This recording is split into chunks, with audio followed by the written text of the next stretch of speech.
Muy buenos días, tardes o noches. Sean bienvenidos a un nuevo capítulo de Expediente No Humano.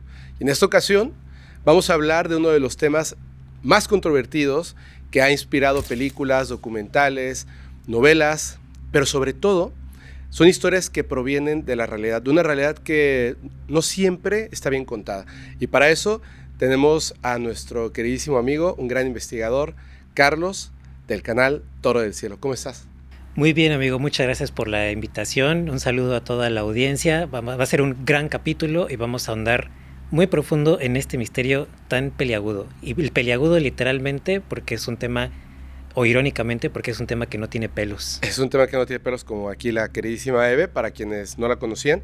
Y amigo, antes de empezar, te voy a pedir de favor si nos puedes decir cuáles son tus redes sociales, plataformas en donde la gente puede ver tu trabajo. Claro que sí, me encuentran a mí en TikTok y en Instagram como toro.del.cielo y encuentran el cuerpo principal de mi trabajo en YouTube, en el canal de Toro del Cielo. Ahí van a encontrar casos de encuentros con el fenómeno no humano, de abducciones, e incluso encuentros militares, encuentros prácticamente olvidados que ya no se comentan y que creo yo que son muy pertinentes en estos tiempos en los que por la desclasificación, por diversos temas, pues hay preguntas que si volteamos al pasado vamos a ver que ya se resolvieron hace mucho tiempo. Pues antes que nada quiero hacerte una pregunta, ya para empezar con el tema. ¿Qué son estos hombres de negro? Bueno, desde el principio de la ufología, desde los primeros casos, tenemos testimonios de personas que vieron objetos inexplicables en el cielo o que incluso llegaron a tener contacto con los presuntos tripulantes de estas naves y para su mala fortuna ahí no termina el trago amargo. Hay una secuela que consiste en que son acosados o son amedrentados por individuos que se hacen pasar por agentes del gobierno, por agentes de algún organismo militar y pues a simple vista podría quedar ahí el misterio. Pues estos presuntos agentes gubernamentales tienen varias características que van de menor a mayor rareza. Está el hecho de que ellos mismos, para empezar, se presentan así. Se presentan con alguna tarjeta del gobierno, con alguna tarjeta de alguna agencia de investigación, como miembros del ejército, como miembros de la Fuerza Aérea. Llama la atención también cómo van vestidos. Y es que en los 50s era común que los agentes se vistieran de esta manera, ¿no? Cierto. Era común, y no nada más los agentes, hombres de negocios, ¿cómo decirlo? Personas que vendían, todo tipo de oficios. Se utilizaba un traje negro, una corbata negra, un sombrerito. Sin embargo, a medida que han pasado las décadas, pues la forma en la que nos vestimos nosotros también ha cambiado. Sin embargo, las personas que llegan a amedrentar a los testigos, no. Ellos pareciera que solo tienen un conjunto y que llevan vistiéndose igual desde aquella época. Ahora, todavía podríamos decir, bueno, son características relativamente familiares, ¿no? Son características que hasta ahorita no hemos encontrado nada absolutamente anómalo. Estos individuos suelen ir de a dos o de a tres. Es decir, rara vez se los ve solos. Estos individuos parecen conocer los avistamientos de los testigos, incluso antes de que los testigos hayan tenido tiempo de compartirlos con su esposa, con sus hijos, con la gente más cercana. O si tienen evidencia, ¿cierto? Saben si el testigo capturó evidencia. Bueno, le giras un poquito más a la tuerca de la extrañeza, continúas rascándole a la casuística de los hombres de negro y te encuentras que de pronto hay relatos en los que estos presuntos agentes, y utilizo muy seguido el adjetivo presuntos porque de verdad pareciera que es un disfraz. Hay casos en los que se los describe como con una piel plastificada, como que usan peluca, que hablan robóticamente, que tienen comportamientos muy extraños, tan extraños que serían imposibles para un ser humano replicarlos, o ya de plano cosas como que tienen unas dimensiones físicas, pues, que no erróneas, diría. ¿no? Ajá, hay algo. A mí me gusta mucho un término que tú usas, que es el del valle inquietante. Uh-huh. Hay algo que aunque uno ve que se presentan con su tarjeta del gobierno, aunque uno ve que llegan a hablar con mucha formalidad, con mucha propiedad, vestidos de traje, hay detalles que a uno le erizan la piel. Cierto, cierto. Tienen, por ejemplo, uno de los aspectos que me parecen muy interesantes, que una y otra vez los testigos dicen que no tienen cejas, ni pestañas, ni cabello, y por eso necesitan como maquillar esa piel plástica y colocarse, por supuesto, pelucas. Y que además todo esto se da en el contexto del fenómeno no humano, pues pareciera que ya estamos hablando de plano de otro de estos seres que los testigos suelen encontrar.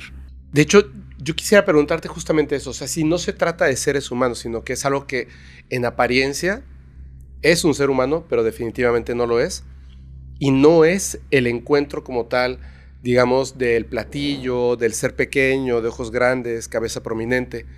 Ellos llegan después, haciéndose pasar por un ser humano. ¿Cuál es el plano? ¿Cuál es el fin de estos seres? ¿Qué es lo que quieren de nosotros? Lo que ellos dicen explícitamente es que quieren que no se hable de esto, porque ellos llegan a amedrentar al testigo. Ellos llegan a decir, tú viste tal y tal y tal cosa en tal fecha, estuviste acompañado de tal, y más te vale que no digas nada. Sin embargo, a veces su visita desencadena que los testigos hablen de lo que vieron. Parece evidente que ellos están utilizando alguna clase de psicología inversa, donde lo que están haciendo es agravar la extrañeza que experimentó el testigo para que, si no tenía ganas de comentarlo, pues entonces sí se vea obligado a compartirlo. Hoy nuevamente vamos a ver un par de casos donde el testigo decía, pues me pasó esto, pero solo se lo conté a mi esposa o de plano no se lo conté a nadie, y es a raíz de la visita de estos seres que lo cuentan.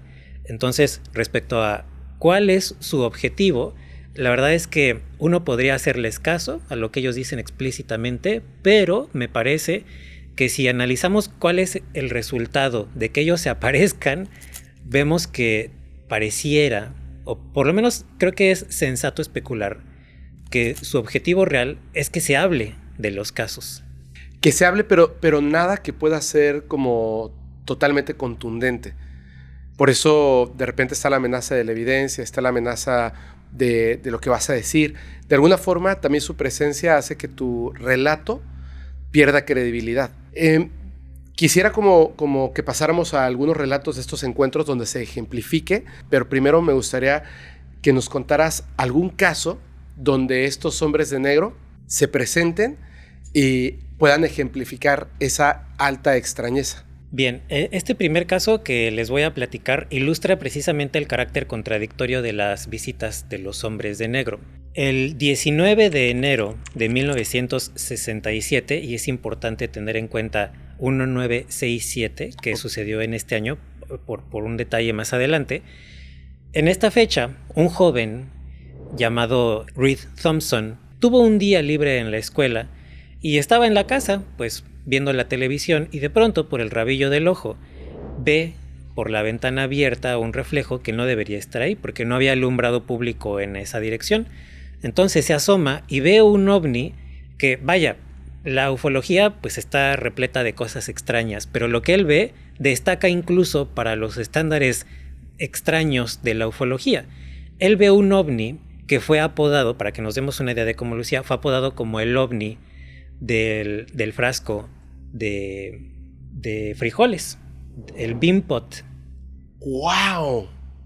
¿Eso es lo que vio? Ajá, cuando yo subí este caso por primera vez a TikTok, aparecieron muchos comentarios que me daban mucha risa donde decían, se le voló el tinaco, ¿no?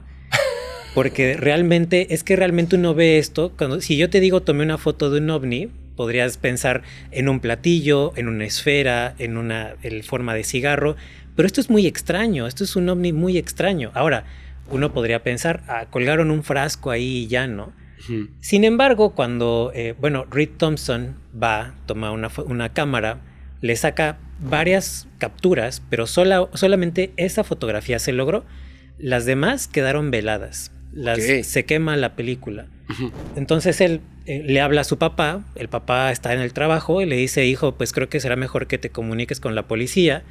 El hijo hace eso, entonces ahí comienza la investigación oficial. Nosotros podríamos a simple vista decir, esto se ve muy extraño, eso se ve muy falso, pero lo interesante es que esto llamó la atención de investigadores de nada más y nada menos que de la base aérea de Wright-Patterson, que para los entendidos en las teorías de conspiración, pues esta base aérea es el epicentro de la ufología desde el segundo uno.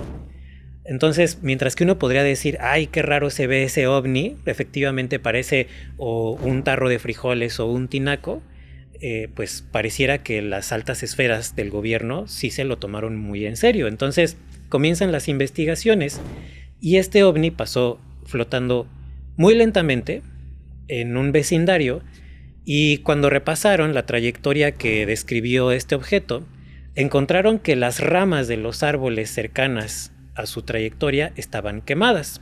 Ok. Reed Thompson describe que este objeto era de un color plateado brillante. Lo que nosotros vemos en la fotografía es un objeto prácticamente negro. Sí. Cuando lo analizan los ufólogos, llegan a la conclusión de que este objeto pudo haber emitido algún tipo de radiación que quemó la película. Por eso Reed Thompson veía un objeto de color claro, pero sale un objeto velado. Y por eso de todas las capturas que él saca, solo se logra una fotografía. Que parece como si fuese tomada en blanco y negro y no se vería eso, esa textura plateada, ¿no? Metálica. Uh-huh. Reed Thompson agregaba un par de detalles, como por ejemplo que se apreciaban unas especies de ventanillas alrededor del objeto. Y bueno, ya para terminar con esta primera parte de la experiencia, que es necesaria para entender la visita de los hombres de negro, este objeto habría medido unos 2 metros de altura, es decir, no era colosal. 5 años después. 5. Que habría rondado 1972, por ahí. 5 años después, Reed Thompson ya se había olvidado de este evento. Reed Thompson ya había continuado con su vida. Abre un negocio de autopartes, tiene a sus empleados. Reed Thompson ya tendría 20, 21 años en este momento. Y un día es visitado por unos clientes muy inusuales.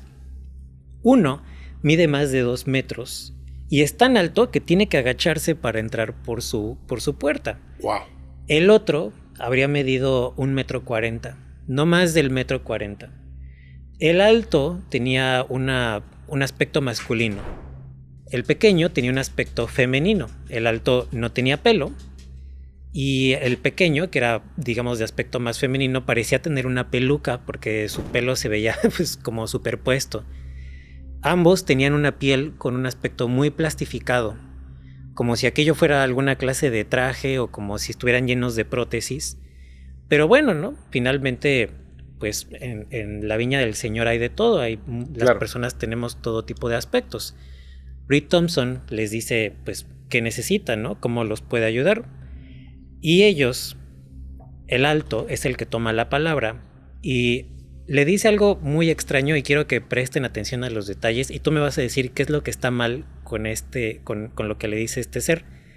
Con una voz robótica, este ser le dice a Reed Thompson: el 19 de enero de 1977, 40 minutos antes de las 3 p.m., hora estándar del este, vio usted algo inusual. Se equivocó en la fecha. Les estaba diciendo algo 5 años en el futuro, porque el evento fue en 1967. Y además esto no hizo la inflexión como si estuviera preguntando. Parecía que lo estaba afirmando. Entonces Reed Thompson se queda así de ¿qué me estás hablando? Y le dice disculpe, y le repiten exactamente lo mismo. Y él dice, ajá, sí, ¿y qué con eso, no? Y le dicen, la fotografía, la necesitamos ahora. O sea, recordemos que él ya había hecho su vida, él no se dedicó a la ufología, él no andaba pendiente de... Esto fue un episodio en su vida que quedó ya en el pasado. Los intenta pues alejar y les dice, no sé de qué me están hablando, por favor ya no me molesten, esa fotografía está en el banco, está en una bodega en el banco y no se las puedo dar.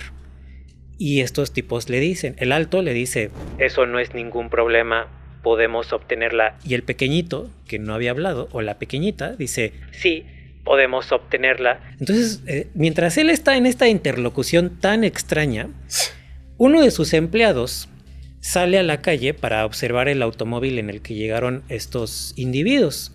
que era un auto Le Sabre amarillo, pues clásico, ¿no? Entonces él dice, bueno, ¿y este par de locos, ¿no? De fenómenos qué, no?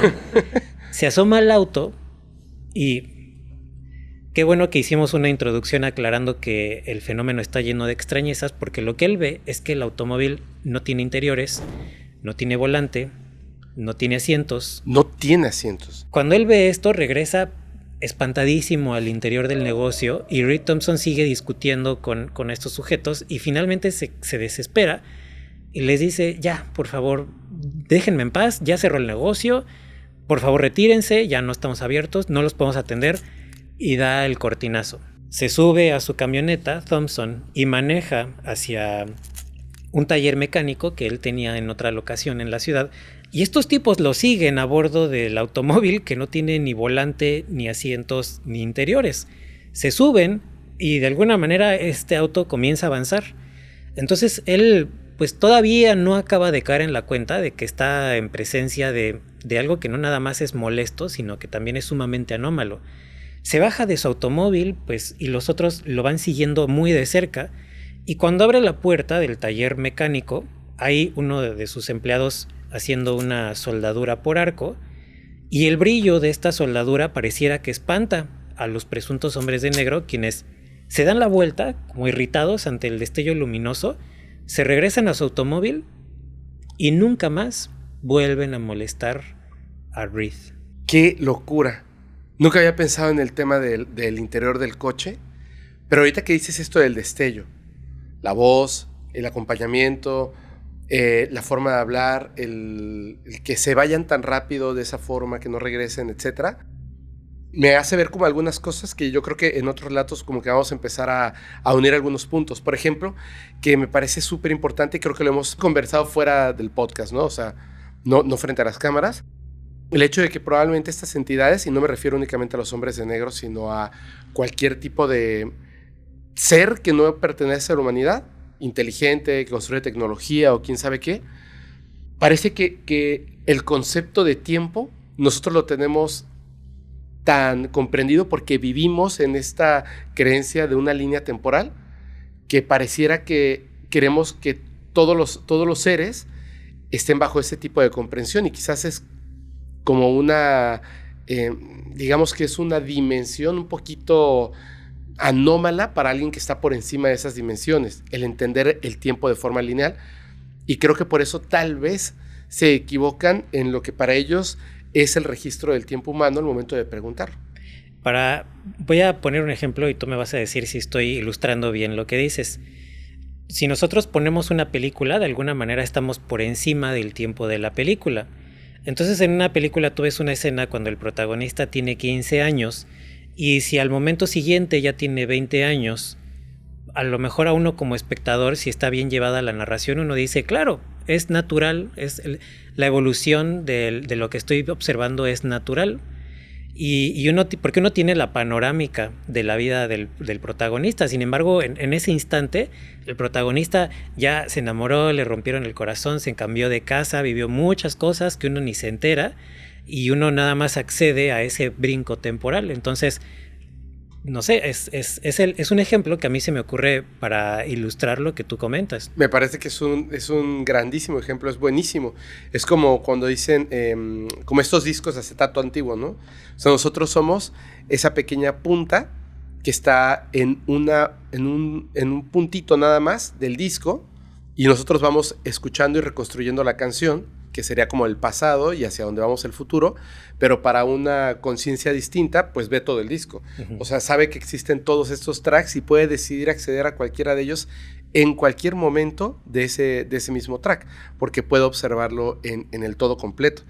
Ahora, fíjate que hay algo que a mí me parece bien interesante, porque de pronto, cuando hablamos de estos casos de los hombres de negro y toda la extrañeza, y sobre todo, ¿qué es lo que quieren? ¿Qué es lo que está? O sea, ¿quieren la fotografía?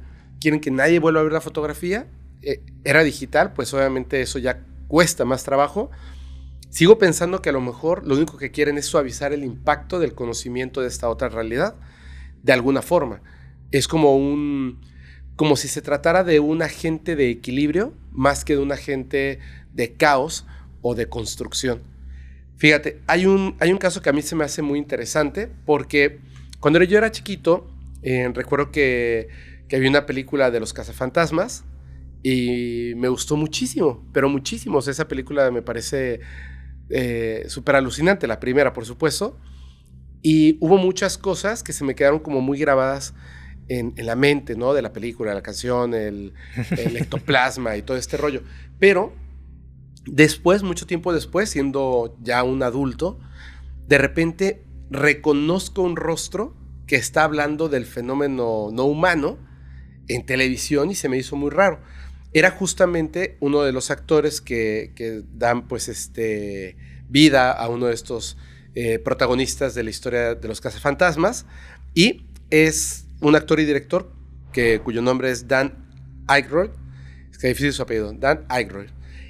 Esta persona estaba trabajando porque resulta que él es un amante de los extraterrestres, ovnis, abducciones, etc. El fenómeno no humano como tal a él le parece alucinante. Ha tenido algunas experiencias y lo que es muy importante es que justamente en ese momento, que era el año 2002, estaba produciendo una serie tipo documental que se llamaba Out There, o sea, allá afuera, para la cadena de televisión Sci-Fi. De hecho, se sabe que por ahí alguien ha tratado de llevar los registros más o menos de lo que se recuerda, de las conversaciones que tuvo, de los invitados e invitadas a los que entrevistó. Literalmente, ese programa Out There era como para televisión, pero básicamente era un podcast, porque era Dan Aykroyd entrevistando a una persona muy importante al respecto del fenómeno extraterrestre. Estaba en una de las últimas grabaciones, cuando de pronto sale a la calle para hablar por teléfono, en uno de estos teléfonos que existían antes, donde colocabas una moneda y podías marcar. Está hablando por teléfono ahí, o sea, fuera del set, del estudio, donde está grabando, en Nueva York. Está en el teléfono cuando de pronto ve que hay un coche, es un Ford Sedán negro, que también está muy relacionado el tipo de automóvil con los hombres de negro. Generalmente uno piensa en un Cadillac.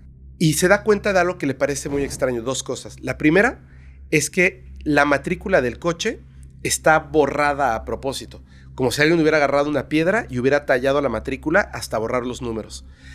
Y también porque siente que eso es lo que llama la atención. En Nueva York hay un montón de coches, pero específicamente este coche le llama la atención a Dan, porque cuando está en el teléfono se da cuenta de que hay dos sujetos que están ahí dentro del coche, algo normal, pero están completamente vestidos de negro, y el coche está detenido, está estacionado, y los dos sujetos, que parecen básicamente como una copia uno del otro, lo están viendo fijamente.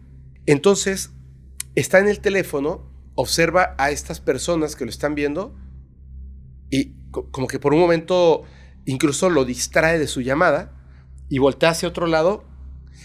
Cuando has hecho...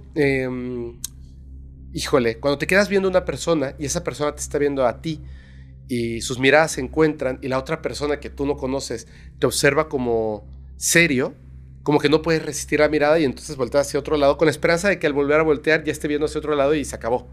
Entonces él rompe la mirada y perdona, le dice a la persona que está al teléfono, y cuando regresa a la vista, no solamente no están estos sujetos, no está ni siquiera el vehículo. Nueva York es una ciudad que no vas a ver una calle, sobre todo durante el día, que no tenga mucho tráfico. Entonces era imposible que sin ruido, sin tardar para salir, para volver a tomar el flujo de la calle, solamente en lo que él volteaba y regresaba, que habrán sido 2 o 3 segundos, el coche se haya desvanecido por completo. Obviamente no quiso pensar en algo raro y simplemente cuelga el teléfono, regresa a continuar con sus grabaciones, cuando de pronto alguien pausa la grabación, es el productor, y le dice: Dan, quiero hablar contigo. ¿Qué pasa? O sea, ¿por qué tienes la grabación? Y le dice: bueno, resulta que me acaban de hablar desde el estudio y me dicen que nos hemos quedado sin presupuesto. Y dice: pero estás diciendo una ridiculez. O sea, estás diciendo una locura. ¿Cómo que nos quedamos sin presupuesto? O sea, tenemos el presupuesto completo y estamos a punto de finalizar las grabaciones. Y le dice: no, todo el trabajo que hemos hecho, nunca va a salir a la luz pública. De hecho, no sé cómo decírtelo, pero esto nunca nadie debe verlo. Y Dan se quedó como totalmente pasmado de esto que estaba escuchando, y el productor en ese momento empezó a decir a la gente: por favor, corten cámaras, retírense, no vamos a continuar con la grabación. Dan todavía intentó como: oye, pero puedo editar el material. Y esas negativas, que las personas simplemente no tuvieran una explicación para decirle el por qué el director del canal no quiso hablar con él, o sea, no había una explicación. Obviamente Dana Aykroyd se dio cuenta de que todo esto tenía que ver con aquellos dos sujetos vestidos de negro que había visto hace apenas 2 horas. Podría uno incluso sospechar, ¿no?, que tal vez lo que vio fueron realmente agentes, ¿no?, o que esto que él experimentó, lo de la cancelación de su programa, sigue siendo una operación gubernamental. Podríamos argumentar que tal vez él pensó que nada más miró hacia otro lado 3 segundos, pero en realidad se distrajo más. No sé, podríamos ahí aventarnos un par de piruetas mentales, ¿no? Sin embargo, me parece muy interesante el hecho de que haya tenido este automóvil las placas borradas, porque incluso los vehículos oficiales de los agentes tienen que identificarse. O sea, claro, no puedes andar, aunque seas el hijo del presidente, no puedes andar sin placas, menos en una ciudad como Nueva York, como dices, ¿no? O sea, porque ahí gente importante sobra. Y además es muy llamativo cómo Dan Aykroyd participa en una película que es sobrenatural, y protagoniza este encuentro que también pareciera tener tintes sobrenaturales. Y es que además, yo te voy a decir algo que a lo mejor va a sonar un poquito raro. Hay mucha gente que en algún momento pues me habrá visto contando esta historia en Podcast Paranormal, pero sin importar lo que muchas personas puedan creer de los hombres de negro, que es una locura, que es una invención de Hollywood, lo que ustedes quieran, yo no digo que tuve un encuentro de ese tipo con estos seres sin cejas, etcétera, etcétera. Yo no digo eso. Pero sí hubo una vez una persona que estaba vestida de negro, que tenía su sombrero negro, o sea, vestido como un hombre de negro, rarísimo, y apareció justo en un momento. De hecho, mira cómo las cosas dan así como la vuelta, ¿no? Un círculo perfecto. Yo creo que de alguna forma una sola de las entrevistas que ya había realizado Dan, era algo que ellos no querían que se supiera. Entonces tuvieron que llegar con esa, digamos, violencia psicológica para evitar que el programa saliera al aire. ¿Cuál de esas entrevistas? No lo sé. ¿Qué cosa de esa entrevista que dijo el invitado o la invitada? No lo sabemos. Pero específicamente, hace, ¿qué será? Una semana de que estamos grabando esto, una persona que es muy importante ahorita en la desclasificación como investigador del fenómeno no humano, subió una serie de fotografías con unos videos que dice: esto, aunque no queramos poner atención en esto específicamente, algunos de estos videos sí son reales. Esos videos, te lo juro, son los videos de las cosas, seres, no sé cómo decirlo, que tomaron en la conocida Ciudadela de Nazca, que es este mundo intraterreno donde hay seres que algunos en esos videos parecen estar vivos, cambiando de color y cosas así muy raras. Esos videos con esas fotografías, con un montón de información, es lo que me hicieron llegar. Y entonces, mientras yo observaba estos videos, pensé que la historia que nos habían enviado me estaba como de alguna forma dictaminando que el invitado estaba mintiendo. Y era el episodio que iba a salir ese día. Entonces, yo empecé con muchas cosas ahí hasta que me di cuenta de que el invitado no me estaba diciendo, no me estaba mintiendo. Simplemente no sabía que algunos de los videos eran falsos y algunos de los videos son reales. Y de hecho, él no poseía esos videos. En esa edición, antes de que saliera el capítulo, porque literalmente en aquel entonces estábamos terminando el capítulo el mismo día que se subía para estrenarse en la noche. Estrenábamos a las 8 de la noche. Cuando íbamos a estrenar ese capítulo, ese día fue una locura porque le dije a quien está editando: coloca esta fotografía. Y es una fotografía de esta momia, si no mal recuerdo es Montserrat, que años después salió a la luz. Pero yo ya tenía una fotografía y aparece ahí en ese capítulo donde se ve este cuerpo, pero entre las piedras, o sea, debajo en la ciudadela. Me lo mandó esta persona junto con los videos. Ese día estaba Fermex y estaba Alex conmigo. Nos juntamos en la noche para ver el episodio y yo les iba como contando algunas cosas del episodio y después bajamos porque no se podía, obviamente no se podía fumar en el departamento y queríamos bajar a fumar. Entonces bajamos, en aquel entonces todavía fumamos. Bajamos y cuando estábamos ahí nos quedamos en la parte baja, ya no habían coches, ya no había gente, o sea, habían coches estacionados, me refiero a que no habían coches que pasaran, ya no había gente, era muy de noche. Empezamos a conversar. Estábamos hablando de todo esto y que si era verdad y que si era falso y que si estos seres y que si bla, bla, bla, bla, bla. Cuando de pronto comienza a contar Fermex una historia muy rara y se ve como un punto dorado que sube así rápido y se coloca aquí, justo aquí.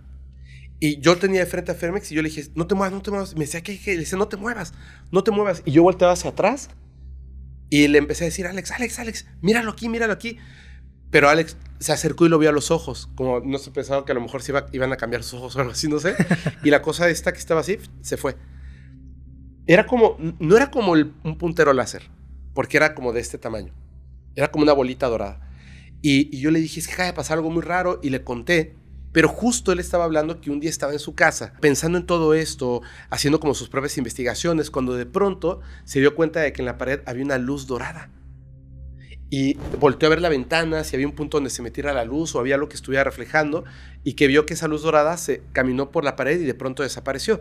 Y eso justo fue lo que pasó. Entonces, yo le empecé a preguntar, o sea, como un poquito desesperado, ¿qué significa esto? ¿Qué significa esto, no?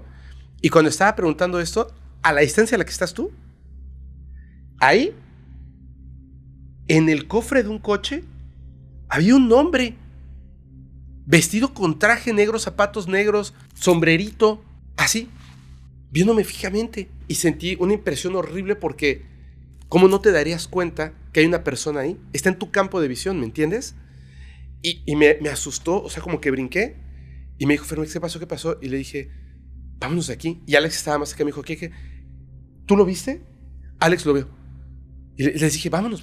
Y nos volvimos a meter al departamento. Fermex se asustó mucho. No quiso ni siquiera subir. Nos dijo, nos vemos luego. Y se fue corriendo a su coche y se fue. Y Alex y yo nos subimos. Y yo le dije, ni voltees hacia atrás. O sea, vámonos. No dijo nada, no hizo nada. Solo estaba así. Pero esa mirada y la idea que tenemos de estos hombres, estando tan cerca como dando un mensaje de, puedo estar al lado de ti escuchándote y si yo no quiero tú no te darás cuenta, ¿me entiendes? O sea, estoy escuchando la conversación de 3 personas a escasos 2 metros de distancia, 3 metros. ¿Cómo es eso posible? Podríamos, de todos modos, si fuéramos muy, no quiero decir cabezas duras, pero lo voy a decir de todos modos, si fuéramos muy cabezas duras, podríamos decir, pues que todo esto es teoría de conspiración, es que nada de esto está reconocido, pero a mí me gustaría, para ilustrar que experiencias como la que acabas de contar de Dan Aykroyd y la que te sucedió a ti, para ilustrar que estas experiencias sí suceden, tan suceden que hasta la propia Fuerza Aérea ha dado nota de ello. Volviendo en el tiempo a 1967, cuando fue el avistamiento también de Thompson Reed, en ese mismo año, un par de meses después, el 1 de marzo, comenzó a circular un memorándum que fue firmado por el teniente coronel Hewitt Welles. Aquí abajo pueden ver su nombre. Sí. Se muestra bastante preocupado porque dice que hay individuos haciéndose pasar por oficiales del gobierno, por miembros del ejército, que están amedrentando y que están pues teniendo contacto con testigos de ovnis, gente que ha visto ovnis. Y particularmente pone 2 casos. En uno dice que un individuo en ropa civil se identificó como miembro del Comando de Defensa norteamericano y que además, hace rato que platicamos cómo piden fotografías, ¿no? Cómo demandan la evidencia, este sujeto que menciona en el memorándum Welles le retira las fotografías, le retira la evidencia al testigo. Luego menciona otro caso en el que un individuo que se hace pasar por personal de la Fuerza Aérea se acerca a un policía local y a unos ciudadanos que habían visto un ovni, los junta a todos en un salón de clases y les dice: ¿ustedes no vieron lo que creen que vieron? Y más les vale que no digan nada al respecto. Y tan está pues alarmado el teniente coronel Welles que al final del memorándum dice: todo el personal está obligado a reportar cualquier avistamiento que haya tenido o cualquier historia que hayan escuchado de individuos que hayan hecho esto. Ahora, más adelante, porque tú contaste una historia que sucedió en México. Uh-huh. Más adelante voy a contarles unas historias que sucedieron fuera de Estados Unidos para que veamos que este es un fenómeno cuando menos continental. Para no adelantarnos y decir global, cuando menos continental. Pero ahorita que mencionas, por ejemplo, este memo que manda firmado, me parece como súper interesante lo siguiente. Pensamos en los hombres de negro y decimos seguramente son agentes del mismo gobierno que están trabajando de forma encubierta, y la gente dice no, que si son extraterrestres y lo que sea. Pero aquí estamos viendo específicamente que no es así, porque tú hacerte pasar, por ejemplo, aquí en México por un policía es gravísimo. O sea, si lo haces y te cachan, vas a caer en prisión. Ahora, hacerte pasar por un militar de alto rango, por un agente del FBI, de la CIA, de las Fuerzas Armadas en Estados Unidos, no solamente implica que te hagas pasar. O sea, tienes a dos personas vestidas completamente de negro que por supuesto que llaman la atención, en automóviles que no tienen placas o que tienen placas borradas, que tienen credenciales de cualquiera de estas pues organismos. Mira cuántos están ahí arriba mencionados. Tienes esta capacidad, no solamente de la valentía de hacerte pasar por uno de ellos, tienes información desde adentro, tienes información privilegiada, tienes acceso a vestuario, credenciales, automóviles, etcétera, etcétera, etcétera. Y no es del gobierno quiénes son. Como decías, esto no nos dice exactamente quiénes son, pero lo que sí nos dice es, número uno, que cuando menos algunos no son agentes, no son lo que dicen ser. Claro. Número uno, y número dos, que el gobierno, que la Fuerza Aérea está enterado de que esto sucede. Y están interesados en saber quiénes son, por supuesto. Sí, ellos ellos saben, pero además ellos también tienen la duda. O sea, nosotros ahorita estamos discutiendo qué podrían ser, pero ellos con sus satélites, con sus técnicas de espionaje, de control, de observación, de monitoreo, también están rascándose la cabellera y diciendo, bueno, pero es que ¿de dónde, no? ¿Quiénes podrán ser estos tipos? Oye, yo sé, digo, voy a fingir que no lo sé, pero sí lo sé. Sé que de alguna forma el ser humano ha conseguido evidencia de ellos, ¿cierto? ¿Ya quieres que pasemos al...? Es que me muero de ganas. Muy bien. ¿Sí? ¿Qué nos va a enseñar? Estos relatos que estamos contando parecieran, sobre todo para las personas más jóvenes, ajá, podrían sonar así como que, son parte de la prehistoria, ¿no? No, es que me estás contando algo que sucedió en los 60s, me estás contando algo que sucedió, mi abuelo todavía no había nacido, ¿no? Sin embargo, hay un caso medianamente reciente del 2009 que ilustra la existencia de los hombres de negro, para empezar, fuera de Estados Unidos, número uno, y número dos, como una realidad que podemos capturar en imagen. O sea, el caso del que nos estabas hablando que ocurre fuera de Estados Unidos es además un caso que tiene evidencia. Sí. Ok, me adelanté mucho, pero adelante, me encanta. Este caso fue dado a conocer por el equipo de investigación de fenómenos aéreos y sucedió, si ustedes lo buscan, van a encontrar detalles, digamos, medianamente vagos. Van a encontrar que el gerente de un hotel que dijo, bueno, sabemos que fue el gerente del Hotel Sheraton de las Cascadas del Niágara en Canadá. Esto sucedió en el 2009. Vaya, para poder entender lo que sucedió en el 2009 tenemos que ir un poquito antes para saber por qué aparecieron estos seres. Claro. El 14 de octubre del 2008 estaba el gerente con un guardia de seguridad afuera del hotel y de pronto ven un ovni triangular gigantesco que, bueno, la descripción podría evocarnos al TR-3B porque tenía 3 puntos blancos, uno en cada esquina y uno rojo al centro. Este objeto se va moviendo de forma pues medianamente lenta, es decir, pareciera que no tiene prisa, no está preocupado porque lo observen, y va emitiendo un rayo de luz vertical que impacta a las cascadas, que impacta al agua.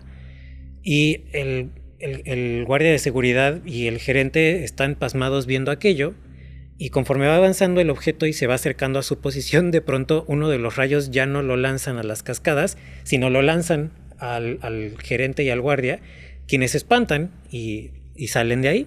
Ahora, un tiempo después, el gerente volvería a ver este objeto, estando él en el estacionamiento del hotel, pero digamos que, de nuevo, son el tipo de cosas que la gente no platica. Son el tipo de cosas que la gente no comenta, y menos cuando uno está en una posición tan delicada como gerente de un hotel. Pasa un año, de nuevo, es decir, volviendo a lo que platicábamos hace rato de cómo hay estos saltos temporales. Pasa un año y hay un día en el que el gerente no va a trabajar. Llega al día siguiente y le dice uno de los botones: oiga, jefe, tengo que hablar con usted. Sí, dime qué pasa. Fíjese que ayer llegaron unos tipos bien extraños. Y le dice, estos tipos eran altotes, eran muy grandes, muy corpulentos. Tengamos en mente que en Canadá la talla promedio pues es de por sí ya elevada. Uh-huh. Estos tipos eran bastante siniestros.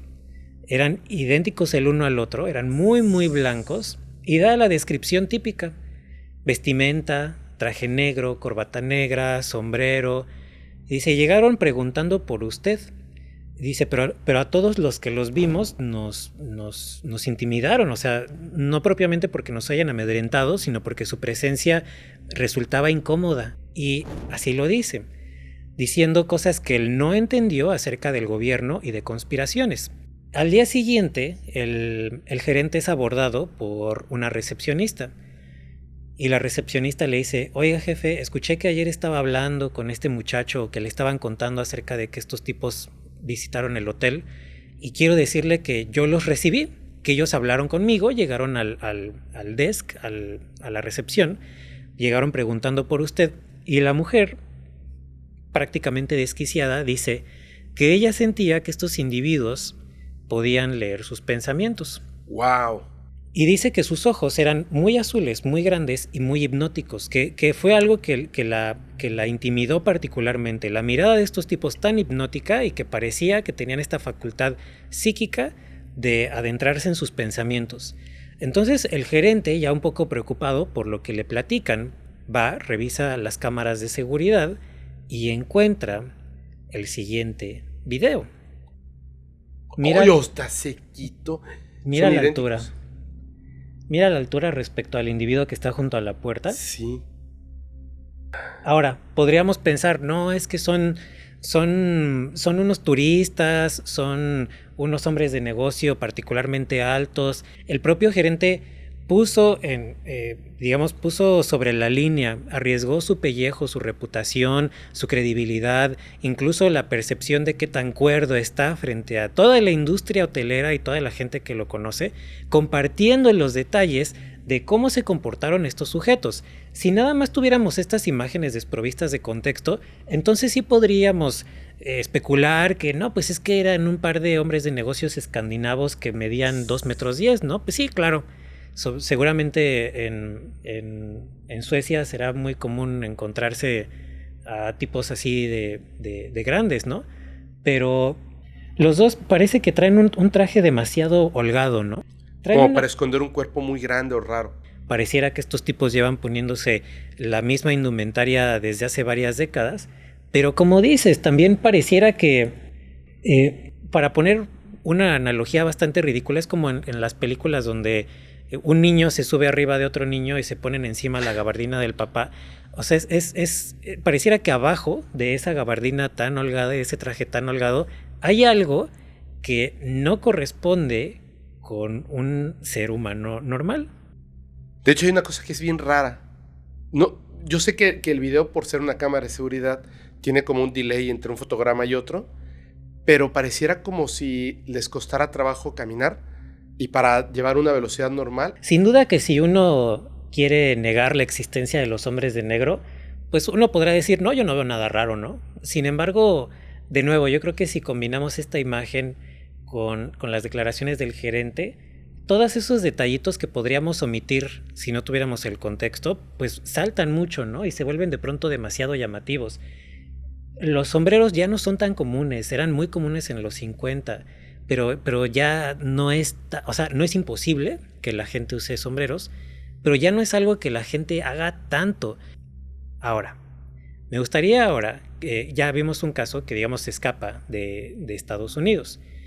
Me gustaría ahora que pasemos a una pregunta. ¿Desde cuándo aparecen los hombres de negro? No sé, no recuerdo si hay registros de hombres de negro en el 47 en Roswell, pero supongo que después del 47, por ahí del 50, supongo. Ahora, este relato que contaremos a continuación tal vez no sea no tenga tanta alta extrañeza en cuanto a los hombres de negro, pero lo importante aquí es establecer desde cuándo hay individuos que se presentan como parte del gobierno, que saben todo de los avistamientos de sus víctimas y que los amedrentan.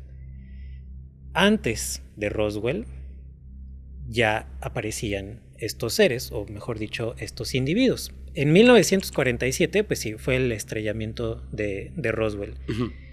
Un poquito antes del estrellamiento de Roswell, Kenneth Arnold tuvo su celebérrimo avistamiento sobre el Monte Rainier. Sí. Estos dos eventos marcan oficialmente el inicio de la era ufológica. Antes de esto ya estaban los hombres de negro. O sea, antes de Kenneth Arnold y de acuñar el término platillo volador. Uh-huh. Bueno, fue un periodista, pero antes de eso ya había hombres de negro.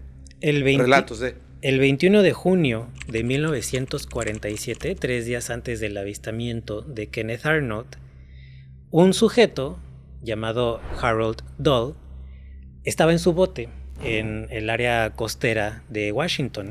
Este caso fue, digamos, notado o fue registrado por el FBI e incluso aparece en los documentos de la reciente desclasificación. Aquí vemos el documento, que esta es una correspondencia donde está involucrado Kenneth Arnold, pero bueno, el documento lo colocamos aquí para ilustrar de nuevo que hay un seguimiento institucional de estos casos. Entonces Harold Dahl va recogiendo troncos flotantes, cuando de pronto a eso de las 2 de la tarde su hijo le dice: papá, ¿qué es eso? Y observan en el cielo 6 objetos en forma de dona. Muy extraños. Si los objetos que vio Kenneth Arnold eran extraños, estas donas también son sumamente inusuales. Digamos, incluso las describe Harold como neumáticos.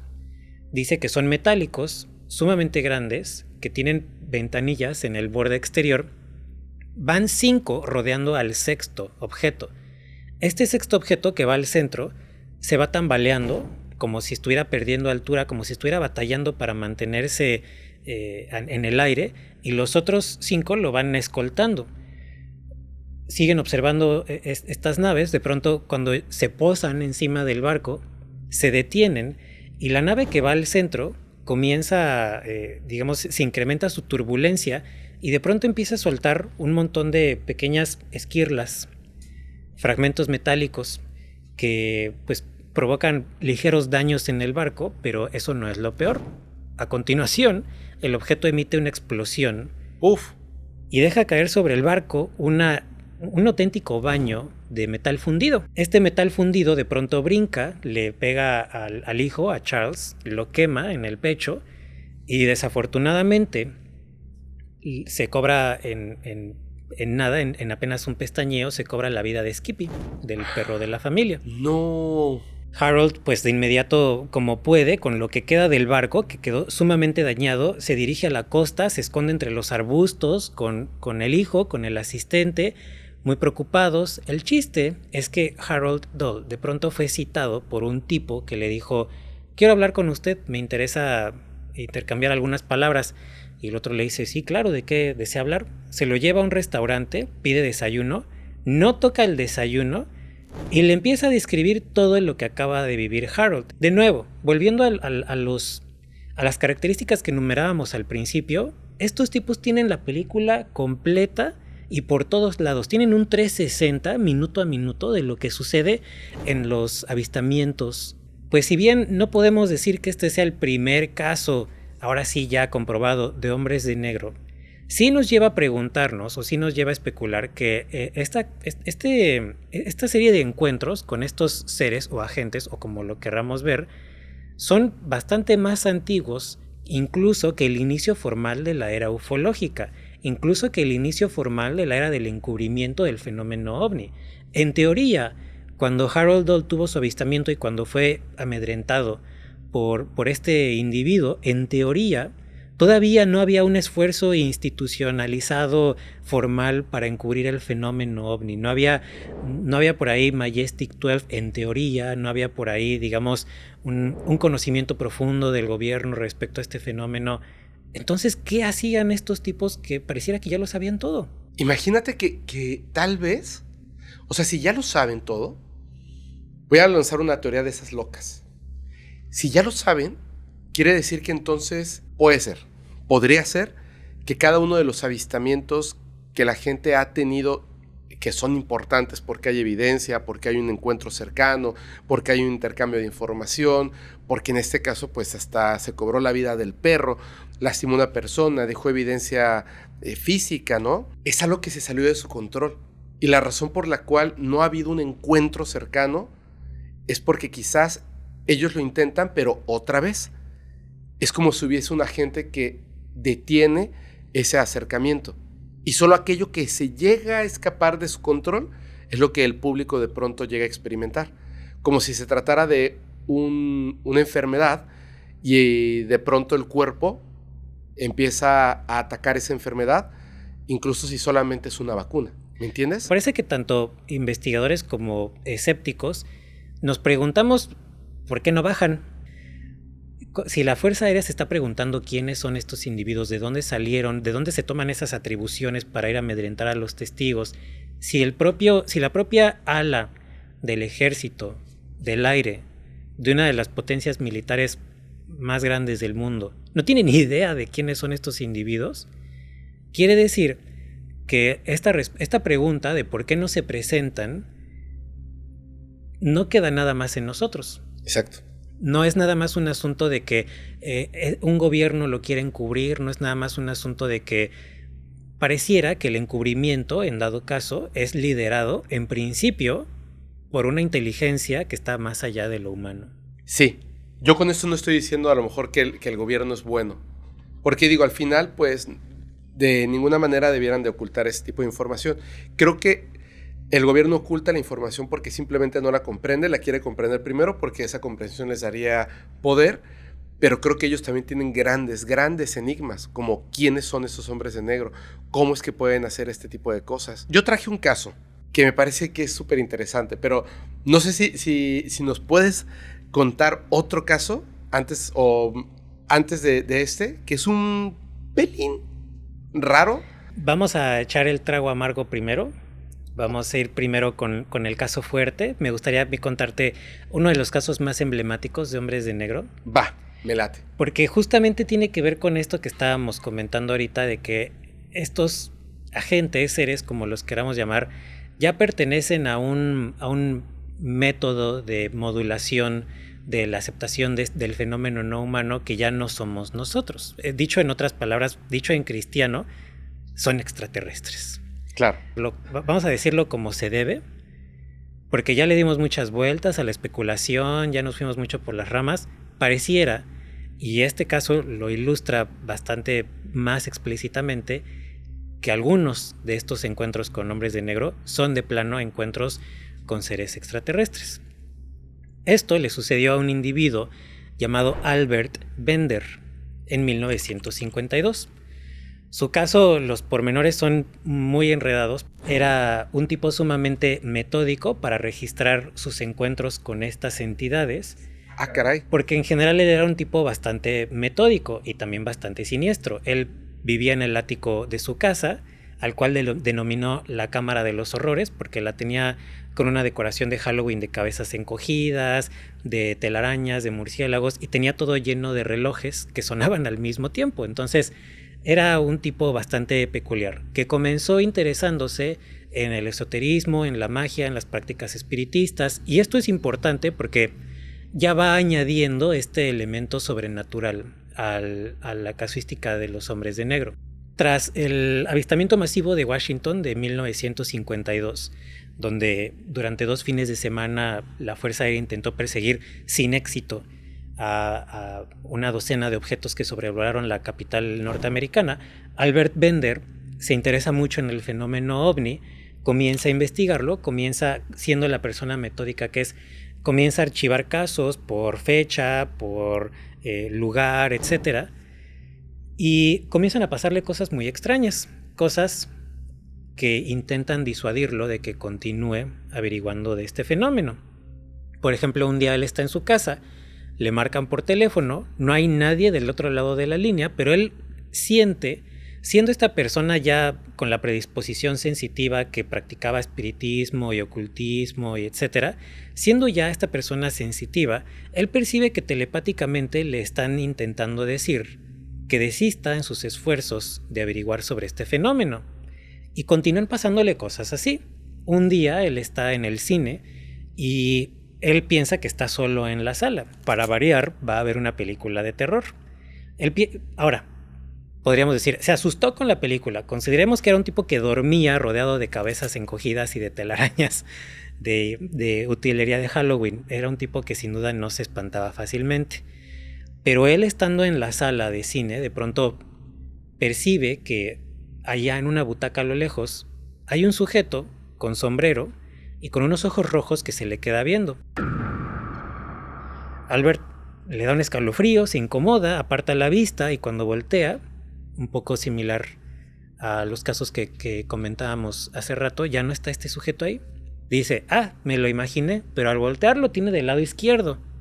Híjole, se espanta, pega el grito y dice, ya no está ahí, por fin desapareció, pero cuando voltea ahora lo tiene del otro lado. Y, o sea, el caso es que desde el principio los acercamientos de Albert Bender con estos individuos de traje negro y de sombrero tienen este tinte muy sobrenatural. Él funda una publicación que se llamaba Space Review, que era una publicación internacional, y pues bueno, él no solamente no desiste de sus esfuerzos por averiguar el fenómeno, sino que él intenta que todo el mundo participe con él.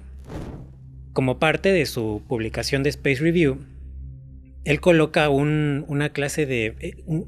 ¿cómo llamarlo? Es un párrafo que todas las personas que sean suscriptores de su publicación en cierta fecha y en cierta hora tienen que conectarse mentalmente, telepáticamente, entre comillas, en una meditación colectiva para mandar este mensaje que él acaba de redactar. Palabras más, palabras menos, el mensaje de Albert Bender dice: llamando a los ocupantes de naves interplanetarias, nosotros somos sus amigos, por favor manifiéstense, denos una señal de su buena voluntad, nosotros queremos que nos ayuden a solucionar nuestros problemas terrícolas, etcétera, ¿no? O sea, incluso hay una canción de los Carpenters que está basada en este texto, que se llama así, que se llama Calling Occupants of Interplanetary Crafts, que es llamando a los ocupantes de naves interplanetarias. Es una canción maravillosa que ilustra el impacto que tuvo Albert Bender. ¿Me ibas a decir algo? No, o sea, digo, me cae bien ese muchacho. Sí, mucho. Es alguien que seguramente estaría en las oficinas si siguiera vivo, ¿no? Es alguien que estaría aquí con nosotros. Sería nuestro amiguísimo. Entonces Albert Bender hace esto y el fenómeno comienza a escalar con él. Cuando él publica este párrafo, ¿no? Que mucha gente tiene que conectarse y que decirlo al mismo tiempo, entonces él, siendo la persona metódica que es, el día pactado, a la hora pactada, cancela todos sus planes, se acuesta en la cama y como él escribió el párrafo, se acuerda perfecto de las frases y comienza a canalizar este mensaje de llamando a los tripulantes de naves interplanetarias, pero las cosas le salen muy mal. Porque él tiene un viaje astral, él se ve a sí mismo desde fuera de su cuerpo y recibe un mensaje donde le dicen: por favor, desiste de tu esfuerzo, nosotros estamos entre ustedes, no queremos que nos molesten, no queremos que nos interrumpan, desiste en tus esfuerzos de descifrar este enigma. ¿Y qué crees que hizo Albert Bender? Continuó. Lo siguiente que le sucede es que comienza a tener el viajes astrales, pero ya involuntarios. Le pasa en algún momento que él entra en una especie de trance estando en su ático y se aparecen 3 figuras, ¿cómo decirlo?, fantasmagóricas, no muy sólidas, que están vestidas de negro, con un traje negro, con un sombrero, muy pálidos, muy pálidos, y le dicen: bien, has persistido. Creemos que tú puedes ser de utilidad para nosotros porque nadie te va a creer lo que te vamos a decir. Para esto, cada que le pasaba una de estas cosas extrañas a Albert Bender, este es uno de los sketches, cada que le pasaba una cosa extraña en su cámara de los horrores se quedaba la radio encendida en una estación que no tenía señal y el cuarto olía a azufre y de pronto se iluminaba con una extraña luz azul.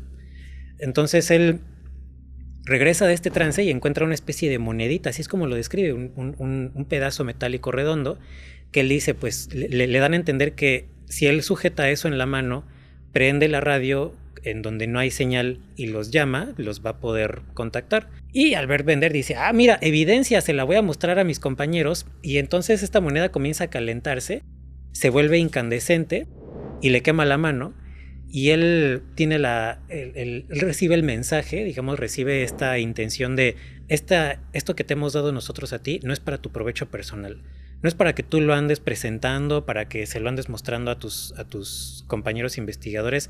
Esto es entre tú y yo, entre tú y nosotros, ¿no? Pero ese es un detalle importantísimo, ¿eh? Importantísimo. Por favor, no vayan a perder de vista lo que acaba de decir de este objeto y de el ruido blanco y el contacto. Es importantísimo. Y para resumir sus siguientes encuentros, porque son varios, eventualmente él tiene otro de estos viajes donde sujeta la moneda en su mano, coloca la radio, hace lo que le dicen y de pronto aparecen estos 3 sujetos de traje junto a él y se lo llevan a una caverna donde hay un ovni gigantesco en forma de cigarro y lo acompañan al interior del objeto. Entonces, pues Albert está muy asustado, ¿no? Porque no sabe hacia dónde lo llevan. Entre sus comunicaciones le informan, lo ilustran acerca de cómo es el planeta de origen de estos seres, porque ya se asumen ellos como seres extraterrestres. O sea, le revelan su naturaleza. Sí, le indican que de donde ellos vienen hay 3 sexos. Están los varones, o el sexo masculino, el sexo femenino, y hay uno tercero que es neutro. No es propiamente andrógino en el sentido de una combinación de los dos, es neutro, es decir, como que es ajeno a la sexualidad del varón y de la fémina. Ajá. Y este tercer sexo, que es neutro, son adorados por los pobladores de este planeta porque se les considera seres muy iluminados, muy superiores. Le comentan que ellos se reproducen en huevos. No utilizo la palabra reptiliano porque ya tiene una carga, pero tienen algo de reptiles. Ajá. Entonces lo conducen al interior de este ovni que está en la caverna en forma de cigarro y él conoce ahí a uno de estos seres neutros que al parecer es el que está a cargo de la operación en el planeta Tierra. Dios mío. Entonces este tipo es altísimo, mide 3 metros, sumamente bello, es sumamente andrógino, unos cabellos largos platinados, muy atlético.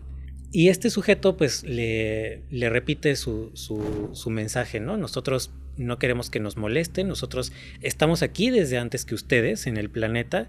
Y Albert tiene la oportunidad de tener una pequeña conversación con él. Entonces le pregunta cosas como, ¿hay vida después de la muerte? Y este ser le dice, no, por lo menos no para nosotros. nosotros vivimos mucho más que ustedes, pero nosotros sabemos que después de la muerte ya no hay nada.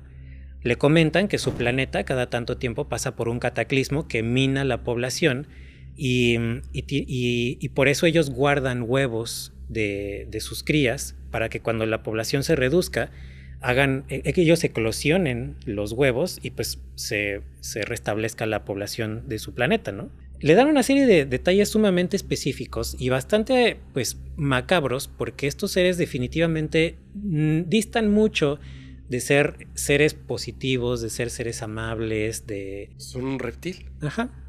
Fríos como un reptil, sangre fría. Fríos calculadores, o sea, dicen, viene un cataclismo, dejemos huevos, nos morimos, pero ellos van a eclosionar y continuar. Uh-huh. Totalmente frío. Y Albert dice, bueno, pero yo no tengo ninguna prueba de que estuve aquí, porque mis visitas aquí a este sitio son viajes astrales. Y le dicen, dentro de unos días vamos a enviar un objeto, vamos a causar un impacto a una estructura metálica. No va a ser nada letal, porque la estructura no es importante, no vamos a cargarnos a nadie, pero dentro de unos días esto va a suceder y tú vas a tener la oportunidad de comprobar que esto sí sucedió. Unos días después aparece un espectacular que tiene un agujero como si algo lo hubiera impactado. ¿Recuerdas que te dije que cada que aparecían estos seres olía azufre en la habitación de Albert? Sí. Los testigos no ven qué es lo que impacta contra el espectacular. De pronto simplemente ya tiene ahí un hueco enorme. Esto apareció incluso en las noticias. No es un hueco gigantesco. Los testigos no ven qué es lo que impacta, pero sí dicen que la zona olía a azufre. Lo lograron, rompieron a alguien bueno, ¿no? Rompieron a Albert Bender, porque Albert se retira de la ufología. Dice, esto ya es demasiado para mí. Él dice, yo ya no quiero... De hecho, después de esta experiencia, después de este viaje astral, él cancela la publicación del Space Review. Él dice, yo ya no voy a continuar. Él emite un último comunicado en el que dice, muchachos, fue un placer, pero yo ya no puedo seguir haciendo esto. Y tuvo una aparición algunos años después en una conferencia ufológica, porque claro, la alta extrañeza del fenómeno ovni de los hombres de negro no tiene límites. Y él comentaba en esta conferencia que a raíz de su último encuentro le fue dado un, entre comillas, regalo, pero más que un regalo fue una maldición. Él dice que de pronto desarrolló la facultad, y así es como lo dice, de maldecir a las personas con el pensamiento.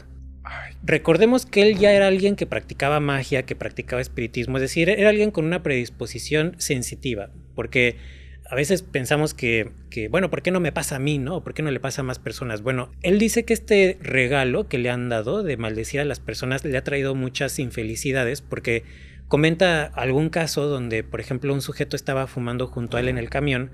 Él le dice, por favor, ¿puedes apagar tu cigarro? Y el otro le dice, no sé qué, ¿cómo te atreves a decirme? Total que una semana después se entera que este tipo es desvivido. Y así le pasa en varias ocasiones. Varias personas contra las que él de pronto tiene algún arranque de ira, de pronto encuentran su fin de formas bastante aleatorias.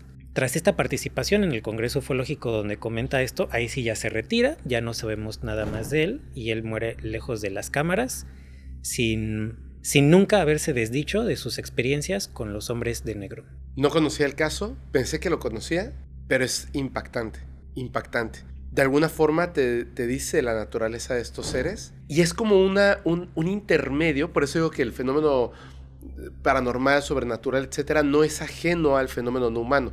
Es incomprendido el fenómeno no humano, y entonces le damos el carácter de... Seguramente mientras contabas esto, no, o sea, hay un comentario que dice, no, son demonios, vayan a la iglesia, son demonios. Porque es simplista, ¿no? El simplemente lo que no entendemos decir es bueno o malo.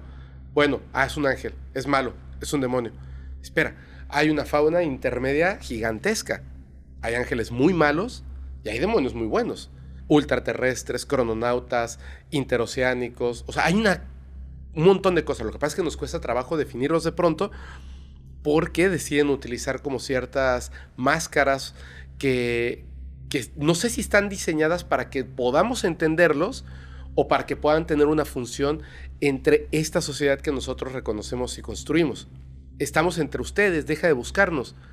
Literalmente puede haber un tipo por ahí o una persona que parece rara, y que a lo mejor está turisteando en un pueblo mágico aquí de Yucatán y no es de este planeta, no es ni siquiera de esta realidad, pero utiliza algo que podríamos decir tecnología o quién sabe qué, tecnología psíquica, y lo ves tú, yo y la cámara como un ser humano, solo raro, ¿no? Está el valle inquietante, eso que dices, ¿qué es? En este caso, ¿no? Esos ojos rojos como un foco, o sea, es rarísimo. Y lo del como sexo neutro tiene como una cuestión que es muy interesante. O sea, estoy hablando de una forma muy primitiva, animalesca, ¿no? Si una especie utiliza a dos características sexuales para la reproducción y tiene la conciencia, y de repente nace uno que simplemente como una Barbie o un Ken, que no tiene, digamos, esa biología de reproducción, y ellos mismos se dan cuenta de que esa entidad neutra es mucho más avanzada, se me hace hasta cierto punto a lo mejor un poquito como algo que se le hubiese ocurrido a un filósofo o a un poeta, ¿me entiendes? Albert estaba metido en el ocultismo. En el ocultismo el andrógino es la suma de lo femenino y de lo masculino. Es decir, este es un principio, ¿cómo decirlo?, mágico, esotérico. Es la totalidad. Ajá, sí, es la conciliación de la dualidad. Estuvo impactante, me encantó. Me encantó. Y wow. O sea, me ha dejado pensado mucho. Demasiado. Tú sabes que me gustan esas cosas. Te estoy diciendo, podría ser así como nuestro cuate, sería del club. Pero de pronto, pensar qué fue realmente lo que pasó, aparte de esa maldición regalo. ¿Qué otras cosas le dijeron?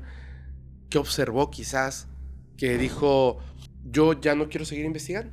O sea, no, ya descubrí no solamente que hay en el primer piso bajo tierra del agujero de conejo, sino que realmente ya observé que ese agujero es muy profundo. Entonces, mejor hasta aquí me quedo, ¿no? Qué impactante. Sobre todo que un investigador decida dejar de investigar, se me hace impactante. ¿Qué fue? ¿Estás listo para el caso que te voy a contar? No, pero échalo. Te va a encantar. Mira, esto, digamos, ocurre en 3 partes que se tienen que entender perfectamente bien. Pero te voy a hablar por principio de un doctor y de su hijo. Este doctor se llama Herbert Hopkins y su hijo John Hopkins. Resulta que el doctor Herbert Hopkins no tiene nada que ver con el mundo de la ufología hasta ese momento. No tenía nada que ver con el mundo de la ufología. Lo que sucede es que una colega le había pedido que por favor, siendo que él era este doctor tenía, entre las muchas cosas que sabe hacer, estaba bien adiestrado y tenía el conocimiento correcto para poder hacer una hipnosis en una persona. Y esta colega le dijo, fíjate que hay un caso que me parece muy impactante, muy interesante, y me gustaría que le pudieras hacer una hipnosis regresiva a uno de estos experimentadores. Y la verdad es que el doctor Hopkins, simplemente dijo, bueno, hagámoslo. ¿Qué sucede? Era la noche de septiembre de 1976. Se encontraba ahí en su casa, el doctor. Él vivía con su esposa y 2 de sus hijos. Estaba ahí en su casa cuando de pronto la esposa y los hijos les dijeron que pues bueno, que se querían ir al autocine y que si los acompañaba, y él dijo, no, yo la verdad es que prefiero quedarme aquí en casa, descansar y todo, pero pues vayan y diviértanse. Se suben a su coche, se van, lo dejan a él solo, y es justo en ese momento, cuando está solo, este señor tiene 58 años, que suena el teléfono. Levanta el teléfono y del otro lado hay una persona que le dice ser el vicepresidente de la New Jersey UFO Research Organization. Él se extraña mucho de lo que le dice, pero pues se lo avienta, le avienta el dato así con tanta firmeza que él piensa así, o sea, debe ser esa persona, y le dice, ¿en qué puedo ayudarte? Y le dice, oye, sé que estás llevando un caso, que es el caso Stevens, que estás colaborando con esto, y me gustaría poder conversar contigo al respecto de ese caso. Y le dice, sí, conversemos. Y le dice, ¿puedo pasar a tu casa? ¿Te encuentras ahí? Sí, perfecto, entonces nos vemos en un momento. Ok, cuelga. que después el mismo doctor diría, esto es muy raro para mí, porque en el ramo en el que yo me encuentro, que es el de la psicología y la psiquiatría, atiendo a personas que de vez en cuando tratan de engañarme para poder obtener medicinas. Ok. Entonces, a algunas veces le había pasado, como supongo que en aquel entonces le había pasado a muchas personas, que uno de los pacientes estaba con esa necesidad de una sustancia y cuando el doctor decidía no darles una receta, lo localizaban, se metían a su casa y en ese estado de desesperación trataban de conseguir la receta o las sustancias. Entonces, tanto así que en algún momento alguien que se quiso meter, pues fue un momento muy difícil para esta familia, que la misma policía le dijo al doctor Hopkins, por su seguridad y la de su familia, consiga usted un arma. Y él tenía un arma. Y era muy hermético, no dejaba que nadie fuera a su casa, etc. Por esta misma razón. Entonces, cuelga el teléfono, camina hacia la cocina y desde ahí está la ventana, va a prender la luz del porche y observa que ese hombre con el que acaba de colgar ya está ahí. Ya está en la puerta de su casa. Y obviamente se extraña porque ni siquiera escuchó a un automóvil llegar. Simplemente ya está ahí y pim, pim, toca el timbre, ¿no? En una era donde no había celulares. En una era donde no había celulares. Ahora, yo te dije que él estaba alejado totalmente del tema ufológico y sin embargo sí se encontraba estudiando un caso que tiene que ver con la ufología.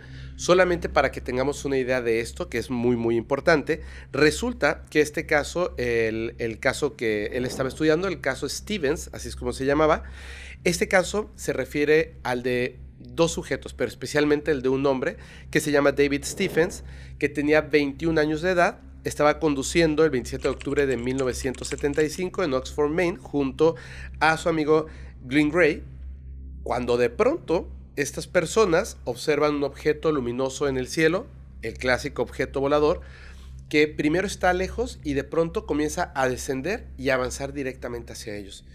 Ellos en ese momento, cuando observan que este objeto se acerca, ¡pum!, de pronto ambos pierden el conocimiento. Después de perder el conocimiento, vuelven a abrir los ojos, se encuentran a varios kilómetros de distancia dentro del vehículo, pero hay varias cosas que son como muy extrañas. Para empezar, que no recuerdan qué pasó, cómo es que llegaron a ese punto así tan rápido. El coche tiene varias fallas mecánicas que son muy extrañas, muy extrañas, y el reloj del tablero está desfasado en el tiempo. Es decir, han ocurrido un par de horas, pero el reloj dice que hay menos 6 horas. ¿Me entiendes? Como si alguien lo hubiera movido. Recuerdo por la fecha, no es un reloj digital. ¿Ok? Bueno, este es el caso que estaban estudiando, que su colega le pide al doctor Hopkins que si por favor puede pues hacerle una regresión al único de ellos que se atreve. Por eso se llama el caso Stevens. Hace la regresión, le habla de unos seres que está dentro de un sitio donde están las paredes de color gris y brillantes, son seres pequeños de baja estatura, cabeza desproporcionada, ojos negros. Bueno, es este clásico caso de abducción, el que ya conocemos. A él le pareció muy interesante, no porque creyera en el caso como tal, sino que le pareció que el testigo estaba diciendo la verdad, al menos. Por eso, como era un doctor pues con una carrera muy sólida y aparte le gustaba que sus casos estuvieran muy bien documentados, había estado grabando todas las sesiones de hipnosis durante pues el transcurso de este caso. Y eso lo tenía en su casa. De pronto regresamos al momento en el que él cuelga el teléfono y este sujeto ya está parado ahí afuera de su casa, ¿no? Él se saca muchísimo de onda cuando esta persona simplemente está ahí presentado y pues abre la puerta, lo invita a pasar a su casa y observa, por supuesto, a este sujeto. Hay muchas cosas que las voy a mencionar rápidamente porque hay un detalle que es importante, aunque otras cosas ya las vimos. Vestido completamente de negro. De hecho, en este caso era raro porque la camisa no era de color blanca. Dice que era una camisa de un color azul oscuro, casi de color negro. Traje negro, zapatos, corbata, sombrero, todo. Pero habían un par de cosas importantes. La primera, Este hombre de negro traía guantes de color gris claro. No le podías ver las uñas, no podías ver si tenía vellos en los dedos, tenía unos guantes de color gris claro. El perro que tenían, desde que abrió la puerta y vio a la entidad, a la persona esta, el perro se puso súper nervioso, le dio muchísimo miedo, corrió con la cola entre las patas, se fue a esconder abajo de un mueble y no salió hasta que este hombre se fue. De hecho, cuando el hombre se fue y el perro salió de su escondite, el perro estaba orinado. Se quedó escondido y se orinó. Por otro lado, el gato, como si nada. El gato lo vio, este hombre pasó al lado del gato y el gato simplemente ni se inmutó. Lo cual es una cosa pues medio rara, ¿no? Cuando llega lo invita a sentarse, este hombre con mucho trabajo y mucha torpeza porque dice que caminaba extremadamente lento con unos movimientos que parecían como si el cuello no pudiera girar la cabeza, o sea, era como que todo el torso se movía junto con la cabeza y cuello y que las piernas se movían muy raro. Lo invita a sentarse y este hombre procede a sentarse lentamente en el sillón y se da cuenta de que el pliegue del pantalón no se dobla como una tela normal, se dobla como si fuese un tubo plástico. Y le da la impresión que lo que se asoma abajo donde están esos zapatos no son piernas, sino que es como si la estructura ósea de esta persona no correspondiera totalmente a un ser humano, ¿me entiendes? Como si fueran unas piernas mecánicas. Lo primero que se le hace muy raro. Cuando este hombre se quita el sombrero, bueno, o sea, el Dr. Hopkins inmediatamente nota una rareza máxima. El sujeto no tiene cabello, no tiene cejas, no tiene pestañas y dice que la piel es totalmente pálida, cadavérica. Las orejas están más abajo y más atrás en el cráneo. Básicamente la barbilla es invisible, como si no tuviera. Este hombre se sienta ahí y comienza a hablar con una voz monótona, plana, robótica, en un inglés como de libro de texto, sin que hubiese un acento que pudiera identificar de qué región de Estados Unidos era. Dice que era como, el Dr. Hopkins dice, ¿alguna vez han escuchado estas, de aquel entonces, estos programas de televisión donde un robot habla? Que dice, peligro, familia, Robinson. Básicamente esto es lo que decía. Este hombre hablaba así, sin tener como una inflexión, no habían pausas, cacofonía, eufonía, nada. Simplemente era como una máquina hablando. Y lo primero que le dice es, hablemos del caso Stevens. ¿Qué pasó después? Pues he estado trabajando en eso, las entrevistas, etcétera. ¿Qué dijo luego él? Pues en la segunda entrevista, ¿usted quién es? Y este hombre, que tenía esos guantes grises, de pronto hizo este gesto. Y él observa el guante y se da cuenta de que esos labios rojo carmín en realidad estaban pintados. El guante se había manchado con lo que parecía ser un labial y al momento de retirar se dio cuenta de algo que le causó mucho miedo. No tenía labios.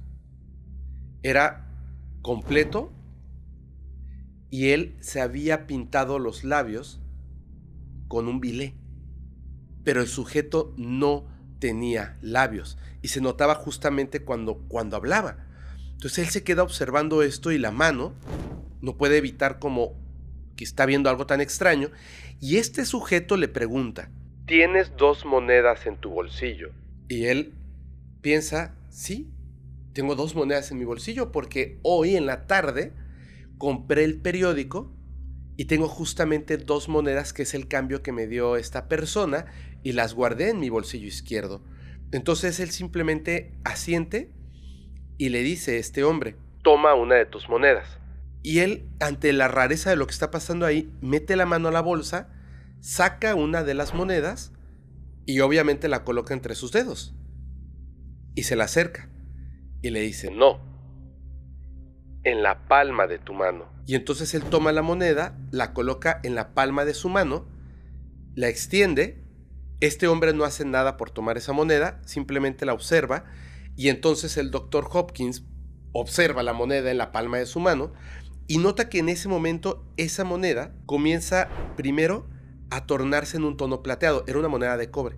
Comienza a tornarse en un tono plateado, luego se coloca como azul, como un poquito de destello azul, y luego él siente como cuando te estás quedando por cansancio, medio dormido, y estás leyendo y de pronto se te hacen borrosas las letras. El entorno no se hace borroso, su mano no se hace borrosa, solamente la moneda. Y se queda como borrosa, como un manchón, como una esfera borrosa, y la está viendo y de pronto deja de sentir que la moneda pese y desaparece. Desaparece en su mano. Y él se queda observando esto de que ha desaparecido, y este hombre le dice: esa moneda ya no volverá a estar en este plano. Él está totalmente confundido y de pronto el hombre de negro interrumpe y le dice: ¿conoce usted el caso de secuestro extraterrestre de Betty y Barney Hill? Tú conoces ese caso, ¿cierto? Sí, claro, claro. El doctor Hopkins le dice: sí, recuerdo haber oído algo de que Barney falleció. Corrección. Barney Hill no murió. Se dice que tuvo un ataque al corazón, pero eso no es cierto. Él murió porque sabía demasiado.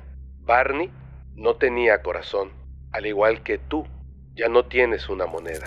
Y él se queda sorprendido con lo que este hombre acaba de decir. Se da cuenta de que está siendo amenazado y le dice: por favor, váyase de mi casa.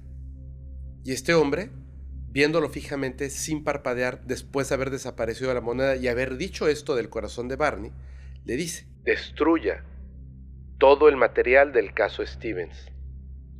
No tiene que contactarme. Yo sabré cuando lo haga.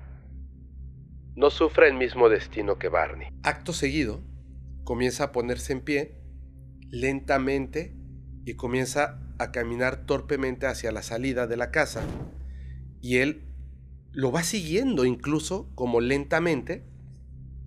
Abre la puerta y antes de retirarse le dice: mi energía se está agotando. Debo irme ahora.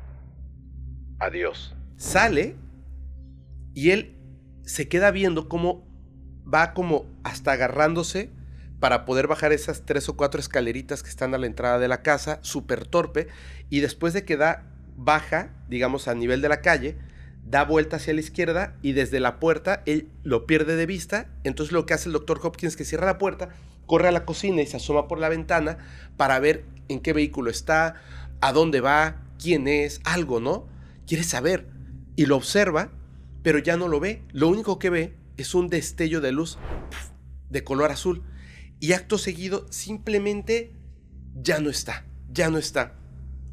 Se queda aterrado y temblando, está solo en casa, corre, saca el arma, la carga, es un revólver calibre 38 especial, y se coloca en la cocina, súper asustado, pensando qué hacer, no lo pienses más.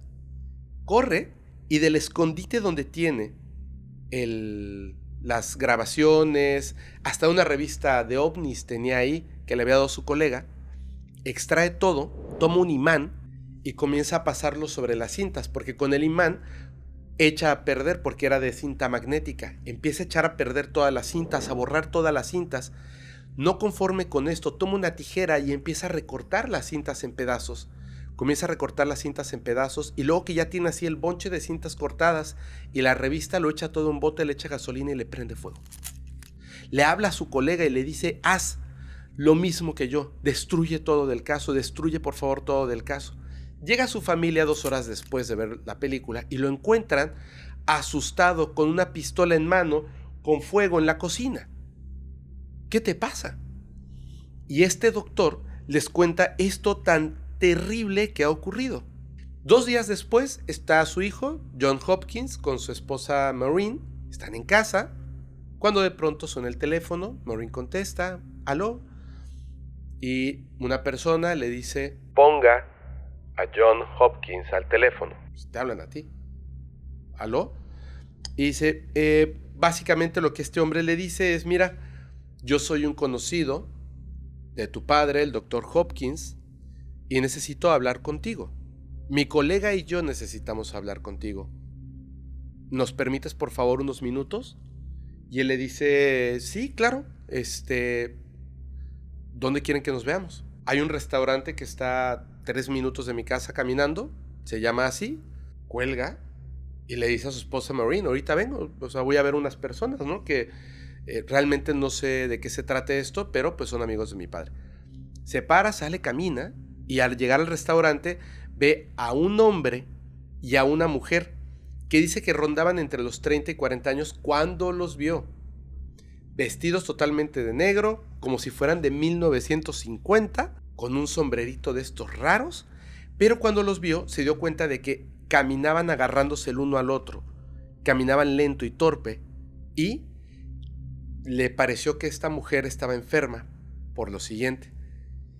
El pecho estaba abajo y la cadera se movía con una rigidez del hombre y la mujer tal que él asegura que en ese momento pensó que este hombre y esta mujer tal vez habían tenido un accidente, tal vez tenían prótesis, etc. Pero además de eso, tenía una protuberancia en una pierna la mujer, como si el hueso se hubiese salido y se hubiese quedado ahí. Entonces los vio tan mal que se le hizo como incorrecto que atenderlos ahí básicamente en la calle, en el restaurante, ¿no? Y les dijo, ¿prefieren mejor ir a mi casa?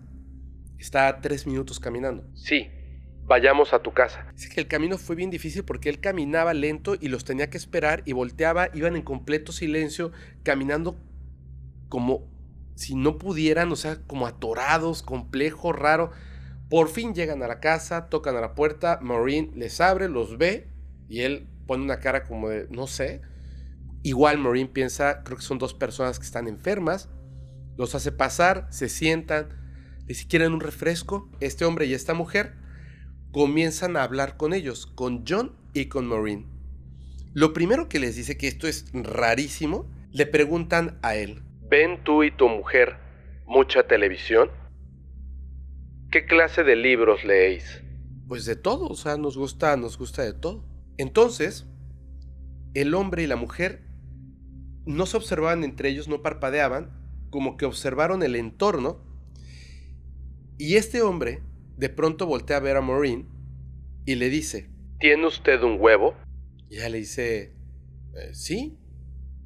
Entonces se queda todo en silencio un momento y se para, va a la cocina, toma un huevo y regresa y se lo extiende. Este sujeto lo toma con muchísimo cuidado y ya que lo tiene en la mano, el hombre y la mujer comienzan a observar el huevo y lo pone contra la luz de la lámpara y lo observan como si fuera algo así tremendamente valioso. Y entonces el hombre, viendo al huevo, pregunta, ¿de dónde salió esto? Y John dice, de una gallina. ¿Y qué hay dentro? Yema, clara, y si uno lo incuba, pues sale un pollito. Se lo entrega de regreso a Maureen. Maureen lo toma y lo deja ahí. Acto seguido, este hombre, que está sentado al lado de la mujer, empieza a tocarle la pierna, el brazo, la mano, el hombre a la mujer, mientras los observan a ellos. Y le dice entonces a John, ¿lo hago bien? ¿La estoy acariciando correctamente? Y John, viendo esto, se siente en peligro. Entonces John se va a la cocina y empieza a pensar, ¿qué hago? ¿Qué hago? ¿Qué digo? Porque necesito que estas personas se salgan de mi casa, pero no puedo ser grosero. O sea, ¿cómo de una forma amable los invito a largarse de aquí? Mientras él está en la cocina pasando esto, el hombre que le estaba tocando voltea a ver entonces a Maureen y le dice, Maureen, ¿cómo estás hecha? Y Maureen le dice, ¿perdona? Y este hombre le pregunta, ¿tienes una foto tuya desnuda sin ropa? Y Maureen se queda impactada con lo que le acaba de decir. En ese momento sale John y observa a su esposa que está... ¿Qué me está diciendo? Y antes de que le diga, váyanse por favor de mi casa, la mujer se pone en pie y dice, deseo marcharme. Entonces, el hombre se pone también en pie y ella comienza a avanzar, y en el camino se interpone el hombre de ella, porque el hombre está viéndolos fijamente a ellos. Y entonces no continúa caminando, se detiene, hace como un gesto, como si no supiera rodear a una persona. Uh-huh. Y de pronto voltea directamente hacia John y Maureen, y la mujer les dice, por favor, muévanlo. Yo no puedo hacerlo sola. El tiempo se ha terminado. Se acercan y este hombre comienza entonces a caminar, y la mujer se toma como del brazo de él y empiezan a caminar muy lentamente hasta que salen del lugar. Él cierra la puerta, voltea a ver a su esposa. No sé qué acaba de pasar. Cuando ella quiere asomarse para ver hacia dónde se dirige este hombre y esta mujer, simplemente han desaparecido. Es uno de los casos más raros que he escuchado, porque pareciera que tienen baterías y se les estaba acabando, y que definitivamente no son humanos. Definitivamente sí, no. O sea, por una parte, su morfología no corresponde, ¿no? Por toda esta serie de deformidades que describes. Luego, la dificultad que tienen para desplazarse, ¿no? Que pareciera que están utilizando algún traje que no funciona bien, pareciera que están intentando imitar la forma de actuar de un humano que no terminan de comprender, y finalmente está este hecho de que pues ya nos tenemos que retirar, ¿no? Dijiste algo que me pareció muy interesante, cuando el sujeto dice, ¿cómo le hago para sacarlos de aquí? Y uno de ellos dice, ya me quiero retirar. En el momento en el que él los ve así como todos mal y dice, no, prefieren ir a mi casa para que hablemos, van. Antes de presentarse en la casa, le preguntan, ¿podemos conversar? Sí, ven a mi casa. O sea, hay una invitación, y cuando piensa, ¿cómo hago para que ellos se vayan de aquí? O sea, quiero que te vayas. En ese momento es, debo irme. Pues este relato, yo me la pasé así. Es muy raro, ¿no? Porque yo estaba verdaderamente acongojado escuchando lo que decías. Pero me parece que ya pinta el terreno para llegar a uno de mis casos favoritos, por lo perturbador que también es del fenómeno de los hombres de negro, que tú también ya lo conoces. Muy bien, para cerrar, Fepo, me gustaría compartirte una historia que involucra otra evidencia gráfica acerca de la existencia de estos seres. Y además también ilustra cómo no solamente los testigos del fenómeno ovni son acosados, sino también la gente que investiga.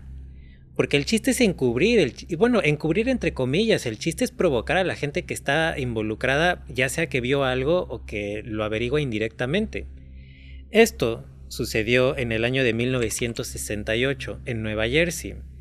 Le sucedió a un ufólogo llamado Jack Robinson. La esposa de Jack Robinson, Mary Robinson, le dijo un día a su marido, oye, es que hay un sujeto allá afuera que no deja de mirar a la casa. Y este tipo me da escalofríos porque tiene un gesto muy extraño. Este tipo, la mujer lo describe como que tenía una cara sin emociones, y así lo dijo, que parecía un zombie. Adicional a esto, la familia se dio cuenta, el matrimonio notó, que cuando regresaban a la casa después de una jornada de trabajo o lo que fuera, sus documentos estaban revueltos, sus pertenencias estaban movidas, es decir, alguien ingresaba y les hacía saber que tenían la capacidad de irrumpir en su espacio. No se robaban nada, no les rompían nada. El asunto no era robarles, no era el hurto, nada más era un mensaje. Entonces, Jack se asoma por la ventana, ve a este individuo y muy asustado le llama a un amigo suyo, el escritor ufólogo Timothy Green Beckley, y le dice, oye, fíjate que está pasando esto y no sé qué hacer.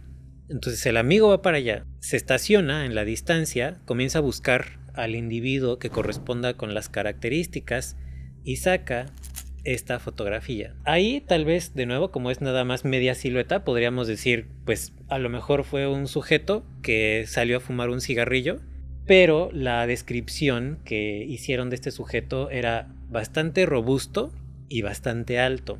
De nuevo, con este traje negro, corbata negra, sombrero, y misteriosamente este individuo en teoría no se dio cuenta que estaba siendo fotografiado. En teoría. Ajá. Porque en la realidad fue la única vez que se le vio. O digamos fue la última vez que lo vio el matrimonio y la única vez que lo vio el conocido ufólogo, y no volvió a aparecer. Él no está volteando a la cámara. Sin embargo, pareciera que supo que había sido fotografiado porque la casa de los Robinson no volvió a ser, ¿cómo se dice? Y no volvieron a irrumpir en ella, no volvieron a desordenarle sus pertenencias, y este sujeto no volvió a aparecerse enfrente. A mí me encanta este caso. Digo, no lo conocía así tan a fondo. Me parece muy interesante por la forma en la que, como dices, está tratando de disuadirlos, ¿no? De que continúen por ahí. Pero hay un elemento que es brutal. Le toman la fotografía, no sabe supuestamente, o sea, no se nota que sepa que lo han fotografiado y no vuelve a aparecer. O sea, es como que en el protocolo no debiera de haber una fotografía o registro de estas entidades, y esta es conocida como la primera fotografía de un hombre de negro. Ahí, observando esta fotografía, hay como muchos elementos que me incomodan de la fotografía. El primero de ellos es el rostro, que verdaderamente es, no sé, o sea, noto algo muy raro como en el ojo. Es como, pareciera que trae puesto una máscara.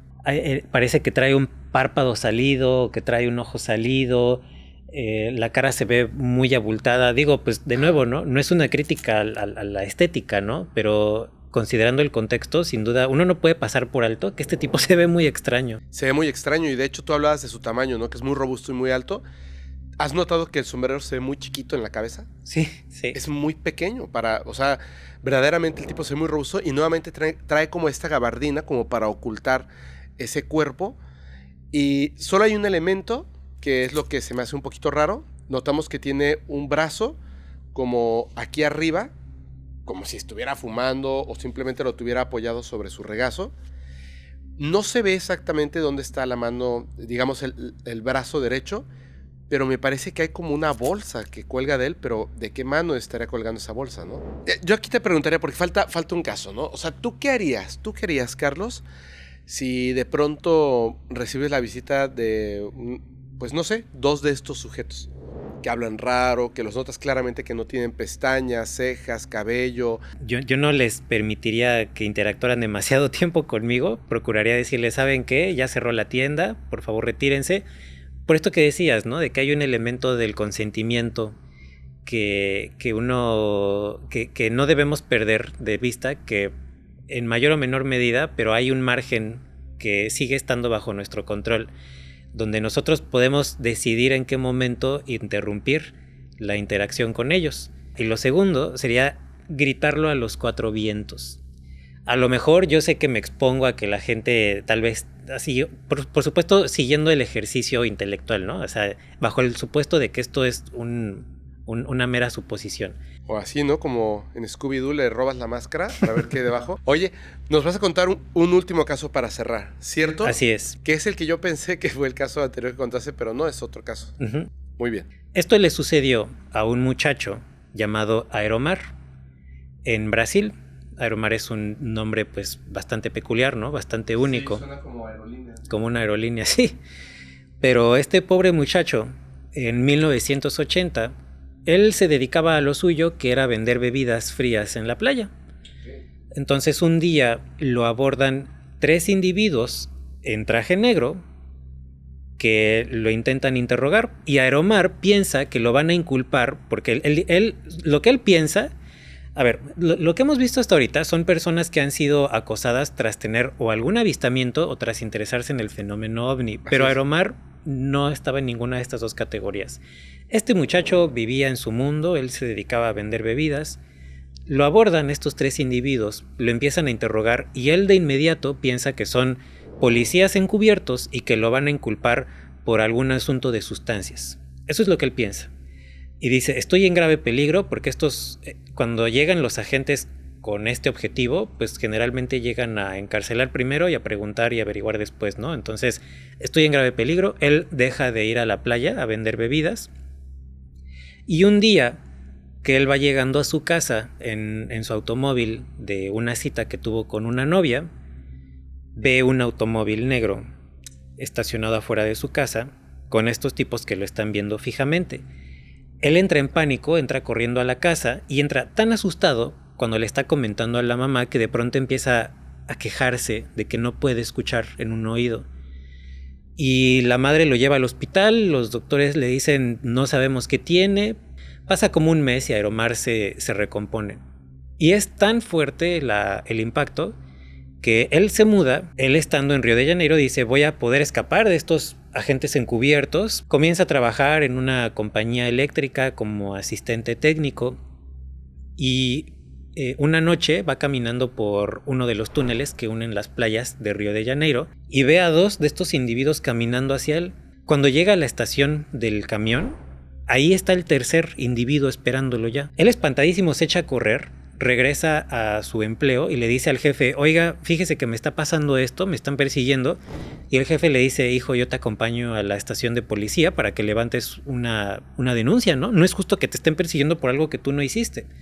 Claro que la policía escucha el relato de Aeromar y dicen, pues no tenemos mucho que hacer, caballero, pues el reporte es prácticamente inexistente, ¿no? Sí, usted dice que lo persiguen 3 personas que nadie ha visto. Además, un detalle que llama la atención es que pues todo esto sucedió en lugares sumamente cálidos de Brasil y estos sujetos andaban con traje, con saco. Cuando lo abordan la primera vez, él está sobre la arena, él está vendiendo bebidas a los turistas que se están asoleando y estos tipos llegan caminando en la arena con zapatos de vestir, con traje, con corbata y él dice, ¿y ahora estos? O sea, nadie se viste así aquí. Los policías encubiertos andarían en bermudas y en sandalias, no andarían en traje. Entonces se ve obligado él a mudarse por tercera vez y se muda ahora a Sao Paulo. Estando ahí, él conoce al dueño de un puesto de bebidas afuera de un cine que resultaba que él venía también de su pueblo natal de Vitoria. Entonces se hacen buenos amigos y Aeromar comienza a pasar mucho tiempo con este individuo hasta que un día, para su pésima suerte, se estaciona un automóvil negro enfrente del puesto donde estaba Aeromar y al interior están estos 3 individuos. Y Aeromar no se puede controlar. Ingresa al automóvil y no puede decir no, ni siquiera puede preguntar quiénes son ustedes, a dónde me llevan. Salen de la ciudad, ingresan a la espesura y lo llevan a un lugar que él pues no tiene manera de recordar el lugar exacto. Pero aquí hay un platillo suspendido en medio de los árboles y lo siguiente que él sabe es que ya está al interior de la nave, es decir, no hay una memoria de que él ingresara, que fuera elevado, que atravesara un umbral. Como cuando entras en un sueño, o sea, no recuerdas cómo llegaste al sitio en el sueño, o sea, sí. De repente ya estaba en la nave. Que además esto es relativamente común cuando sí. La gente es abducida a través de estos tubos de luz.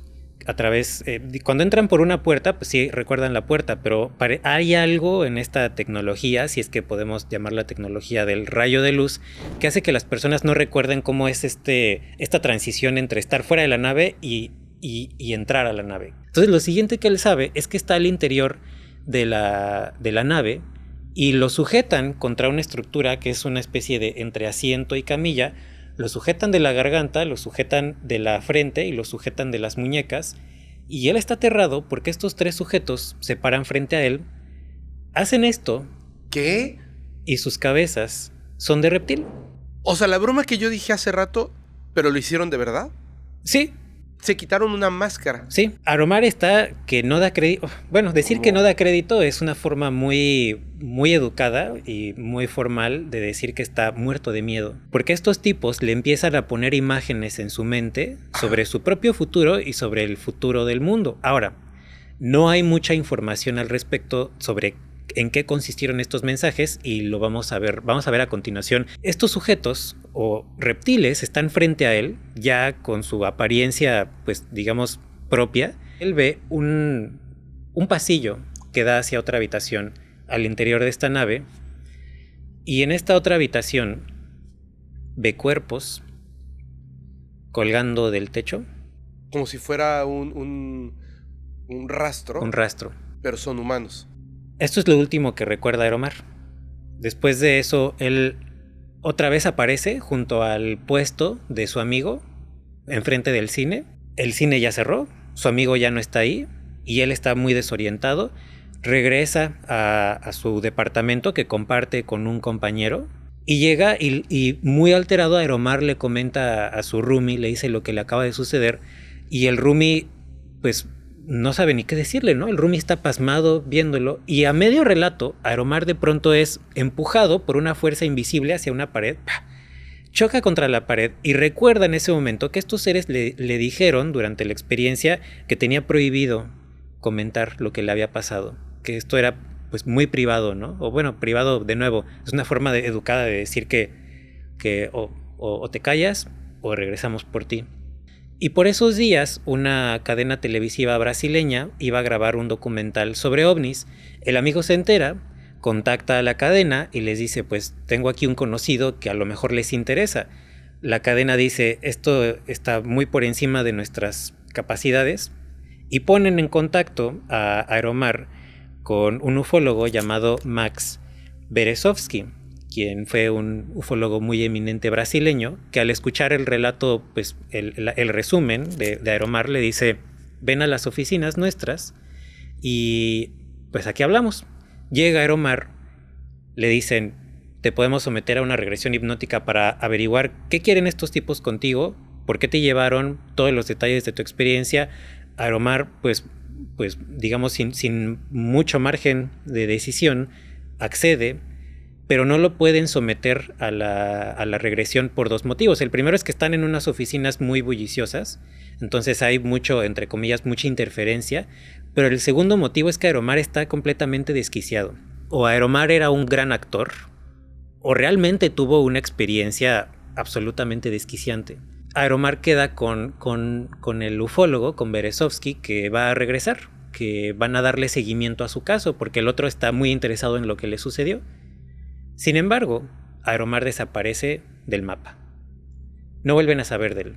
Y de nuevo, bajo esta visión, podríamos con cierta tristeza pensar que Aeromar fue una persona que necesitaba ayuda psiquiátrica y que nunca la recibió. Esa es la hipótesis, digamos, convencional. Como la número 1, ¿no? Así. Ajá. Y si me preguntas, es la hipótesis que yo preferiría. Uh-huh.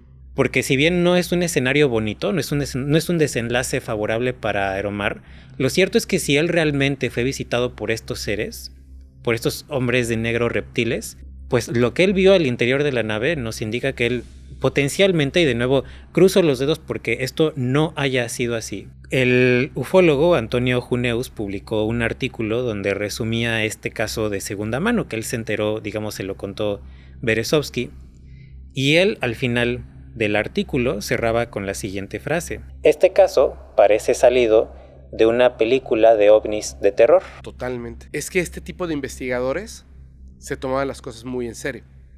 O sea, no simplemente iban a hablar de un caso, y es muy difícil que llegara una persona inestable y que los engañara, justamente por el detalle del que hablabas al principio. Tendría que haber sido un erudito, y en aquel entonces no es como que pudieras entrar a internet y empezar a buscar casos. Uh-huh. La segunda, que también me parece súper importante, es que tú y yo sabemos que existe ese reverso oscuro de los casos de abducciones, donde no sé si sea como algo malo, o más bien como que para ellos no es tan importante la vasija, y entonces pues a lo mejor lo toman porque creen que pueden tomarlo, ¿me entiendes? Y no solamente eso, hay otros casos donde, bueno, voy a hablar de eso más adelante en otro capítulo, pero le dicen a una persona, un militar de alto nivel, le dicen, es que tenemos que tomar una decisión si vamos a decirle al presidente de los Estados Unidos o no, porque el problema estaba que habían encontrado un platillo supuestamente colisionado, porque sí. Dentro de ese platillo había lo que parecían ser seres humanos de aspecto oriental, como del tipo chino o mongol, muy pequeños, en un traje que no sabían cómo retirarlo, estaba casi pegado como si fuera piel, pero el problema estaba en que en ese vehículo, podríamos decir, en ese aparato tecnológico que parecía no tener remaches ni nada, estaba como vacío por dentro, se dieron cuenta de que había algo que parecía como un compartimento y dentro habían torsos, brazos y piernas de más de una decena de personas.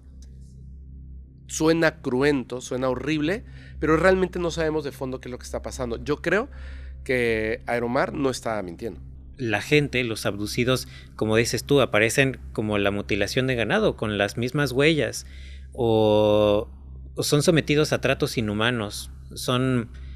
Hay una insistencia en la ufología, en que hay razas que, por ejemplo, no reconocen los sentimientos.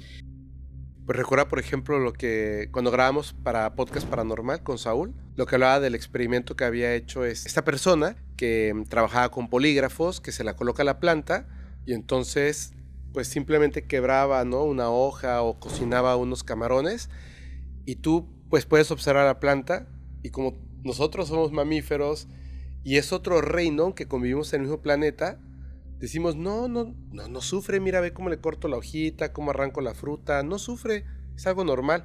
Y cuando le coloca el polígrafo se da cuenta de que la planta está gritando, tiene miedo, está con mucho dolor.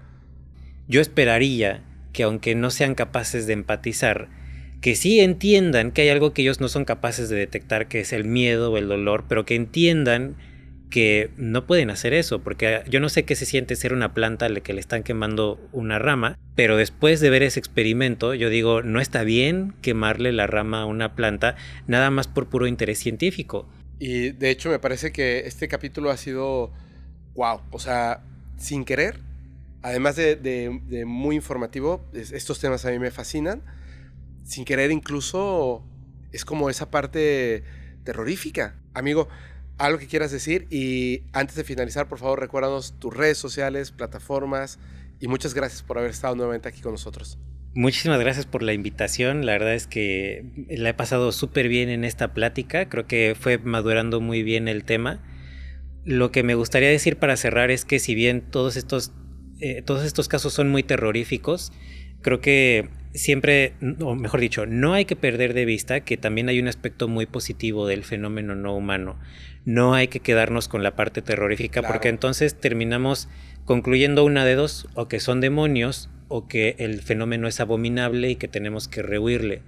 Yo creo que hay una parte positiva, estoy convencido de ello, no es nada más una creencia, y mientras no perdamos eso del radar, pues entonces vamos a encontrar una salida o una alternativa a sentirnos como que vivimos a merced de estos seres. Pues bueno, es cuanto. A mí me encuentran como Toro del Cielo en YouTube, me encuentran como toro.del.cielo en TikTok y en Instagram, y por allá nos vemos para discutir más casos de abducción muy extraños. Muchísimas gracias. Y bueno, yo les agradezco muchísimo por estar aquí con nosotros y también esto que acaba de decir nuestro amigo Carlos, que tiene toda la razón.